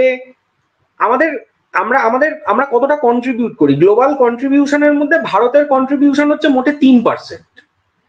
গ্লোবালি আপনি যদি দেখেন গোটা পৃথিবীতে মানে যতখানি কার্বন কন্ট্রিবিউশন রয়েছে সমস্ত দেশগুলো মিলিয়ে, তার মধ্যে ভারতের কন্ট্রিবিউশন রয়েছে মোটে 3%। অথচ তার জন্য কিন্তু আমরা ধরুন এই যে আমাদের এখানে হাইকোর্ট থেকে মহামান্য আদালত থেকে রায় বেরিয়ে গেল যে 15 বছরের পুরনো, প্রথমে বললো বাণিজ্যিক গাড়ি এবং তারপরে বললেন যে এমনকি ব্যক্তিগত গাড়ি পর্যন্ত হচ্ছে লাইসেন্স ক্যান্সেল করে দেওয়ার কথা বলা হলো, এবং দিল্লিতে তো এটা অলরেডি করা হয়ে গেছে। হ্যাঁ, সেখানে আপনি ভেবে দেখুন যে ভারতবর্ষ যে 3%, সে হচ্ছে নিজের যেটা পরিবহন ক্ষেত্র যেটা, সেখানে একটা বিপুল পরিমাণে কিন্তু এখানে একটা কর্মহীনতা সৃষ্টি করলো। আপনি দেখবেন যে কলকাতা শহর বা ইনফ্যাক্ট পশ্চিমবঙ্গেরই যদি আপনি পরিবহন ক্ষেত্র দেখেন, এই 15 বছরের নিয়মের গেরোয় পড়ে কিন্তু বহু হচ্ছে খুচরো ব্যবসায়ী মানে যারা হয়তো একটি বাস চালাতেন বা একটি অটো চালাতেন বা একটি ট্যাক্সি চালাতেন, এরা কিন্তু ব্যবসার থেকে এবার ধীরে ধীরে বাইরে বেরিয়ে যাবে। এই জায়গাগুলোকে দখল করবে কিন্তু বৃহৎ কর্পোরেট এসে। তো মডেলগুলো আমরা দেখছি ঘুরিয়ে ফিরিয়ে কিন্তু সাহায্য করছে, মানে পরিবেশের ক্লাইমেট চেঞ্জ মিটিগেশনে যে মডেলগুলোকে তৈরি করা হচ্ছে সে মডেলগুলো হচ্ছে ঘুরিয়ে ফিরিয়ে সব কর্পোরেট বান্ধব। আপনি 15 বছরের পুরনো গাড়ি ফেলে দিয়ে আপনাকে নতুন গাড়ি কিনতে হবে। এবার আপনি যদি নতুন গাড়ি আপনাকে প্রতি 15 বছর অন্তর একটি গাড়ি কিনতে আপনাকে বাধ্য করা হবে, যদি গাড়ি আপনার কাছে একটি প্রয়োজনীয় জিনিস হয়। আর পরিবহন ক্ষেত্রে তো আপনাকে ফেলেই দিতে হবে। আজকে যদি সরকারও একটি বাস চালিয়ে 15 বছর ব্যবহার করে তার স্বাস্থ্য যদি সম্পূর্ণ ঠিকও থাকে, সেই বাসকে তাকে ছুঁড়ে ফেলে দিতে হবে। সেই একটি নতুন অতিরিক্ত বাস কেনার দায় কার ঘাড়ে চাপবে? করদাতা জনগণের ঘাড়ে। এবং আপনি যদি দেখেন যে ধীরে ধীরে সরকার এই ক্ষেত্র থেকেও ধীরে ধীরে এবার হাত তুলে নেওয়া শুরু করেছে। হ্যাঁ, এবং আরেকটা জিনিস আপনি ভেবে দেখুন, এই যে বিপুল পরিমাণে এই যে মেটাল স্ক্র্যাপ তৈরি হবে, এই যে বিপুল পরিমাণে গাড়ি আপনি এক ধাক্কায় বাতিল করে দিলেন, এর সঙ্গে পরিবেশ দূষণের কোনো যোগাযোগ কি আপনি খুঁজে পাচ্ছেন? এই বর্জ্য আমরা কোথায় নিয়ে গিয়ে ফেলবো? এগুলোকে আমরা পুনর্ব্যবহার কিভাবে করব? আপনি যে আজকে 15 বছরের পুরনো গাড়ি এক ধাক্কায় বাতিল করে দিলেন, এখন এই 2024 সালের পর থেকে ধরুন আগামী প্রতি বছর লাখখানেক করে বাতিল গাড়ি আপনাকে ফেলতে হবে। এই বর্জ্য আপনি কোথায় নিয়ে গিয়ে ফেলবেন? অথচ এটা কিন্তু মানে আলাদা কিছু নয়। আমাদের যে ক্লাইমেট চেঞ্জ মিটিগেশনে আমরা প্যারিস চুক্তিতে যে মান্যতা দিয়েছি এবং সেখানে যে আমরা এই যে গ্রিন হাউস গ্যাস নির্গমনে আমরা যে একক তৈরি করেছি, সেখানে কিন্তু আমরা এগুলোই কিন্তু আমরা দেখাবো সেখানে, এই কথাগুলোই আমরা বলবো। কিন্তু এর সঙ্গে বাস্তবের কি কোনো সম্পর্ক আছে? যেখানে ভারত মোটে 3% কন্ট্রিবিউট করছে, এবং তার উপরে হচ্ছে যে এই বর্জ্যের প্রশ্নের সরকারের কোনো নীতিহীনতা রয়েছে সম্পূর্ণ। সরকার কিভাবে এই বর্জ্য সমস্যার সমাধান করবে তার কোনো উত্তর সরকারের কাছে নেই। এখন ব্যাপার হচ্ছে যে আমরা দেখতে পাচ্ছি যে IPCC, international policy on climate change, যে ধরনের শক্তির উৎসগুলোকে, আমরা যদি এর পরের স্লাইডটায় আসি, পরের স্লাইডটায় অ্যাকচুয়ালি, হ্যাঁ, যে ধরনের শক্তিগুলোকে পরিবেশ বান্ধব বলছে সেগুলো হচ্ছে যেমন ধরুন সৌরশক্তি, বায়ু শক্তি, ভূতাপীয় শক্তি, জলবিদ্যুৎ, বায়োমাস এবং পারমাণবিক শক্তি। এখন আপনি যদি দেখেন এর মধ্যে পারমাণবিক শক্তি বাদ দিয়ে বাকি সব জায়গায় কিন্তু আপনাকে সেই ব্যাটারির ব্যবহার করতে হবে। সুতরাং লিথিয়াম দূষণের প্রশ্ন কিন্তু থেকে যায়, কার্বন দিয়ে কিন্তু সেটাকে মাপা যাবে না। তো এখন যদি আমাদের দিক থেকে প্রশ্ন করা হয় আমাদেরকে কি করতে হবে, আমার মনে হয় আমাদের এই দাবি তোলা উচিত যে ভারতবর্ষ তার যে পৃথিবীতে সবচেয়ে দূষিত 25টি শহরের মধ্যে বোধহয় 18টি ভারতবর্ষে রয়েছে। ভারতবর্ষে পরিবেশ ভয়াবহ সংকটের মধ্যে রয়েছে, কিন্তু ভারতবর্ষে সেই পরিবেশের সংকট মোকাবিলা করার জন্য সরকারকে তার নীতি তৈরি করতে হবে। এরকম কোনো অতিরাষ্ট্রিক সংস্থা এটি কর্পোরেট বান্ধব পলিসি তৈরি করে দেবে এবং মানুষকে সেটা মেনে চলতে হবে, একটি সার্বভৌম দেশের সরকারকে সেটা মেনে চলতে হবে, এর বিরোধিতা করতে হবে, অর্থাৎ প্যারিস চুক্তির আমাদের বিরোধিতা করতে হবে। এবং পরিবহন ক্ষেত্রে আমরা যে এখন পরিবর্তনের মধ্যে দিয়ে যাচ্ছি, অর্থাৎ চিরাচরিত শক্তির ব্যবহার ছেড়ে দিয়ে আমরা ক্রমশ এই ব্যাটারি চালিত গাড়ি বা এই ইভি গাড়ি, এগুলোর মানে এইসব শক্তিগুলোর মধ্যে দিয়ে ক্রমশ পরিবর্তনের মধ্যে দিয়ে যাচ্ছি। এই পরিবর্তনে সত্যি দূষণ কতটা কমলো তার হিসাব সরকারের কাছে জনগণকে দাবি করতে হবে, সরকারকে প্রশ্ন করতে হবে। হ্যাঁ, আমাদের দেশে মানে এই যে বিভিন্ন কর্পোরেট বান্ধব যে দূষণ সৃষ্টিকারী যে পদ্ধতিগুলোর মানে দূষণ সৃষ্টিকারী পদ্ধতিগুলোকে মানে বন্ধ করার জন্য যে পদ্ধতিগুলো বলা হচ্ছে, আমাদেরকে এটা বুঝতে হবে যে কোনোভাবে সেটি একটি নতুন মার্কেট তৈরি করার চেষ্টা করছে। সেটা ইভি গাড়ির ক্ষেত্রেও আপনি দেখবেন, এবং আমাদের যে এনার্জিতে এখন যে ট্রান্সফরমেশনটা হচ্ছে সেটা মোটামুটি একটা সেই অছিলায় একটা নতুন একটা মার্কেট তৈরি করার চেষ্টা তারা করছে। তার সঙ্গে পরিবেশ দূষণ কমানোর সম্পর্ক কতখানি রয়েছে সেটা আমাদেরকে একটু তলিয়ে ভাবতে হবে। এছাড়া আমাদের দেশে আমাদের কিছু দাবি রাখতে হবে সরকারের কাছে, সেটা হচ্ছে যে আমাদের যে পানি মিষ্টি জলের যে সংকট রয়েছে, সত্যি যে পরিবেশের যে সংকটগুলোর মধ্যে আমরা রয়েছি, যথা এই মিষ্টি জলের সংকট, অপরিকল্পিত নগরায়নের জন্য আমরা যে সংকটের মধ্যে রয়েছি, নির্বিচারে স্বাভাবিক বনাঞ্চল নির্বিচারে ধ্বংস করার জন্য আমরা যে সংকটগুলোর মধ্যে রয়েছি, এই সমস্ত সংকটগুলো থেকে বেরিয়ে আসার জন্য জনগণকে ঐক্যবদ্ধভাবে সরকারের বিরুদ্ধে আন্দোলন করতে হবে, সরকারকে প্রশ্ন করতে হবে, এবং পরিবেশের ক্ষেত্রে মানে ভারতীয় পরিবেশে, সেখানে পরিবেশের ক্ষেত্রে আমাদের যে সার্বভৌম একটি চিন্তা পরিবেশের ক্ষেত্রে এই সংকট মোকাবিলার জন্য, তা আমাদের তৈরি করতে হবে। এছাড়া আর অন্য কোনো উপায় আছে বলে আমার মনে হয় না। এই যে ভারতবর্ষে যে এখন বিপুল এক কর্পোরেট যজ্ঞ চলছে, যেখানে আমরা মানে ভারতবর্ষের প্রকৃতিকে নির্বিচারে ধ্বংস করা হচ্ছে, সেটা সর্বত্রই। বনাঞ্চল ধ্বংস হচ্ছে, কোথাও খোলামুখ খনি তৈরি করা হচ্ছে, কোথাও হচ্ছে মানে পাহাড়ে বাঁধ বানানোর জন্য, জলবিদ্যুৎ তৈরি করে বাঁধ বানানোর জন্য হচ্ছে রাতারাতি শহর রাতারাতি সেখানে শহর হচ্ছে ধ্বংস হয়ে যাচ্ছে। আপনারা যদি যোশীমঠের কথা, মানে উত্তরাখণ্ডের অবস্থা দেখেন, যোশীমঠের অবস্থা দেখেন, সিকিমে আপনি উত্তর সিকিমে চুংথাংয়ের অবস্থা যদি দেখেন, এই প্রশ্নগুলোকে আমাদের অ্যাড্রেস করতে হবে। সরকারকে সুনির্দিষ্ট বর্জ্য নীতি তৈরি করতে হবে। আমাদের দেশে এই মানে সুনির্দিষ্ট বর্জ্য নীতি না থাকার জন্য মানে শহরাঞ্চলে আমরা একটা মানে ভয়াবহ দূষণের মধ্যে সর্বদা বসবাস করি। আমাদের দেশে এখনো যে জনস্বাস্থ্যের প্রাথমিক প্রশ্নে আমরা যে স্যানিটেশনের কথা বলি, আমরা যে মানে খোলামুখ নর্দমার কথা বলি, এই সমস্ত বেসিক প্রশ্নগুলোই তো আমাদের দেশের সমাধান হয়নি। এখন লোকে মানে সুস্থ পানীয় জলই পায় না। সেখানে এই কার্বনের কথা মানে বলে সমস্যাটাকে অন্যদিকে চালিত করার এই কর্পোরেট চেষ্টার থেকে বেরিয়ে আসতে হবে। এটাই আমার এইটুকুই বলার।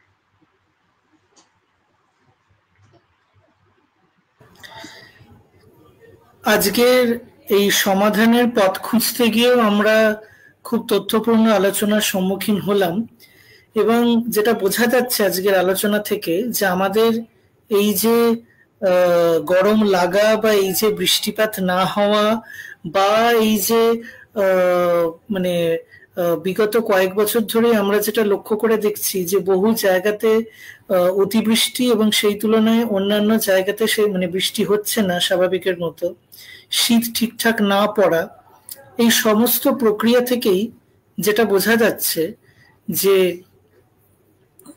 এই প্রক্রিয়াগুলো খুব ওই মানে গায়ে হাওয়া লাগিয়ে ঘুরে বেড়ানোর মতো নয়, বা ওই সামগ্রিকভাবে সভ্যতার উপর দোষ চাপিয়ে দেওয়ার মতো নয় যেটা আমাদের কিছু করার নেই। আসলে আছে অনেক কিছুই করার, কিন্তু সমস্যাটার ব্যাপ্তির কারণে তার সমাধানও খুব সহজ না, বরং অনেক কঠিন। এবং সেক্ষেত্রে লড়াই আন্দোলনের জায়গা রয়েছে, সেটা বিজ্ঞান আন্দোলনের ক্ষেত্রে, পরিবেশ আন্দোলনের ক্ষেত্রে। এবং আমরা আশাবাদী যে আমাদের আজকের এই যে আলোচনা, সেখান থেকে মানে এই একটা গতিপথ হয়তো বেরিয়ে আসতে পারে ভবিষ্যতে, যে আমরা কিভাবে ভবিষ্যতে এই ওলট পালট আবহাওয়াকে আবার আগের পর্যায়ে মানে যতটুকু ফিরিয়ে আনা সম্ভব, কোনো কিছুই তো আর আগের পর্যায়ে ফিরে যায় না, সবেরই একটা পরিণতি হয়, তার একটা উন্নতি হয়। তো সেই জায়গাতে পৌঁছানোর জন্য আমরা কি পথ গ্রহণ করতে পারি, সেই মানে লড়াইয়ের গতিপথ হয়তো আমাদের এই পর্যালোচনা এবং এই বিষয়গুলো নিয়ে আরো গভীরে আলোচনার ভিত্তিতেই স্থির হবে। আজকে 8 দফা জনস্বাস্থ্য মোর্চার পক্ষ থেকে দাবি উত্থাপন করা হয়েছে, যেগুলোকে বাস্তবায়ন করতে গেলে আমাদের আরো এই বক্তব্যগুলো সকলের মধ্যে পৌঁছে দেওয়ার কাজ চালাতে হবে। এবং একই সাথে বিভিন্ন প্রক্রিয়ায়, সেটা রাস্তায় সচেতনতামূলক আলোচনা সভা হতে পারে, বা সেটা আমাদের দেশের যে নেতা মন্ত্রীরা রয়েছে তাদের কাছে ডেপুটেশন দেওয়া হতে পারে, প্রভৃত বিভিন্ন উপায় রয়েছে, যার মধ্যে দিয়ে এই বাস্তবায়ন মানে আমাদের যে দাবিগুলো তার প্রকৃত বাস্তবায়ন যাতে হয় সেই কাজ আমাদের চালিয়ে যেতে হবে। এটুকু বলেই আমি আমার বক্তব্য এবং আজকের অনুষ্ঠান শেষ করছি। জনস্বাস্থ্য মোর্চা আমি জাস্ট একটু একটা কথা সেটা হচ্ছে যে আমরা এই মানে এই যে আলোচনাটির মধ্যে ছিলাম এতক্ষণ, এই এ সম্পর্কে আমরা বিভিন্ন ধরনের মানে দর্শকদের বিভিন্ন ধরনের প্রতিক্রিয়া এবং তারা কে কি মনে করছেন এইগুলো জানতে আমরা খুবই আগ্রহী, কেননা আমাদের কাছেও বিষয়টি খুবই নতুন। তো মানে এরকম মানে এই ধরনের আলোচনার মাধ্যমে আমরা আমাদের বক্তব্যটাকেও আমরা মনে করি যে পরবর্তীকালে আমরা আরো ভালোভাবে মানুষের কাছে তুলে ধরতে পারবো। তো অমর্ত্যকে আমি একবার অনুরোধ করব যে অমর্ত্য যদি একবার লাস্ট স্লাইডটা দেখায়, সেখানে ওই জনস্বাস্থ্য মোর্চার ওই ফেসবুক পেজের একটা কিউআর কোড দেওয়া আছে, তো যদি কেউ চান তাহলে ওইটাতে স্ক্যান করে তারা আমাদের সাথে সরাসরি মেসেঞ্জারে যোগাযোগ করতে পারেন। তো তাহলে একটা মানে একটা পারস্পরিক দেওয়া নেওয়া একটা সুযোগ যদি থাকে, তাহলে আমরাও আমাদের মানে সেই আলাপ আলোচনা থেকে আমরাও মানে ঋদ্ধ হব এবং আমরাও অনেক কিছু গ্রহণ করব। এই হ্যাঁ, এবং হ্যাঁ এটাই আমাদের আর ওই হ্যাঁ ওই পরিবেশের সংক্রান্ত আমাদের একটি বুকলেট আছে, সেটি যদি এই আমাদের ওয়েবসাইটে গিয়ে কেউ লগ ইন করেন তাহলে আমাদের পরিবেশ সংক্রান্ত বক্তব্য একটি ছোট বুকলেটের মাধ্যমে আমরা রেখেছি, ওই বুকলেটটি ওয়েবসাইটে পাওয়া যাবে। ব্যাস, ঠিক আছে, থ্যাংক ইউ। এই মাসে জনস্বাস্থ্য মোর্চার পক্ষ থেকে একটি আলোচনা সভা হওয়ার কথা রয়েছে, সেই বিষয়ে যদি তোমরা জানিয়ে দাও তাহলে ভালো হয়। হ্যাঁ, আমরা মোটামুটি টেন্টেটিভলি যেটা ঠিক হয়েছে 24শে মে এই বিষয়ে একটি আলোচনা সভা চেষ্টা করা হচ্ছে, হয় কলেজ স্ট্রিট নয়তো যাদবপুর, এই দুই জায়গার মধ্যে। সেটা এখনো ফাইনাল হয়নি, সেটা আমাদের ফেসবুক পেজের মাধ্যমে আমরা জানিয়ে দেবো। এবং সকল দর্শককেই অনুরোধ করব তারা যদি এই অনুষ্ঠানে উপস্থিত থাকেন এবং আলাপ আলোচনার মাধ্যমে এই যে অনুসন্ধান, এটাকে যদি আমরা আরো এগিয়ে নিয়ে যেতে পারি এবং এই বিষয়ে যদি জনগণের কোনো কণ্ঠ উঠে আসে, তাহলে আমরা সকলেই উপকৃত হব সেই আলোচনা থেকে। সকলকেই অনুরোধ রইল তারা যেন উপস্থিত। জনস্বাস্থ্য মোর্চার সবশেষে ডিলিজেন্টকে অসংখ্য ধন্যবাদ, মানে এরকম একটা প্রোগ্রাম করার জন্য, যেখানে কারণ এই বিষয় নিয়ে এই বক্তব্য নিয়ে খুব বেশি আলোচনা হয় না কোথাও, তো এরকম একটা আলোচনার মঞ্চ প্রস্তুত করার জন্য ডিলিজেন্টকে অসংখ্য ধন্যবাদ আমাদের তরফ থেকে। ধন্যবাদ। ডিলিজেন্ট পত্রিকার পক্ষ থেকে আমাদেরও জনস্বাস্থ্য মোর্চার সকল সাথীদের ধন্যবাদ এরকম একটা তথ্যপূর্ণ আলোচনা আজকে আমাদের এবং আমাদের দর্শকদের উপহার দেওয়ার জন্য। আমরা আশাবাদী যে আজকের যে আলোচনাগুলো হলো এবং যে সমাধান প্রক্রিয়াগুলোর কথা বলা হলো, সেই বিষয়ে ভবিষ্যতে আরো গভীরে এই বিষয়গুলো নিয়ে ভাবনা চিন্তা করা এবং আমাদের যে দাবিগুলো উঠে এলো সেগুলোকে বাস্তবায়ন করার পথ আমরা খুঁজে পাবো। এই বলে আমি আজ আমার বক্তব্য শেষ করলাম এবং আমাদের অনুষ্ঠান আজকে এখানেই শেষ হলো। ধন্যবাদ।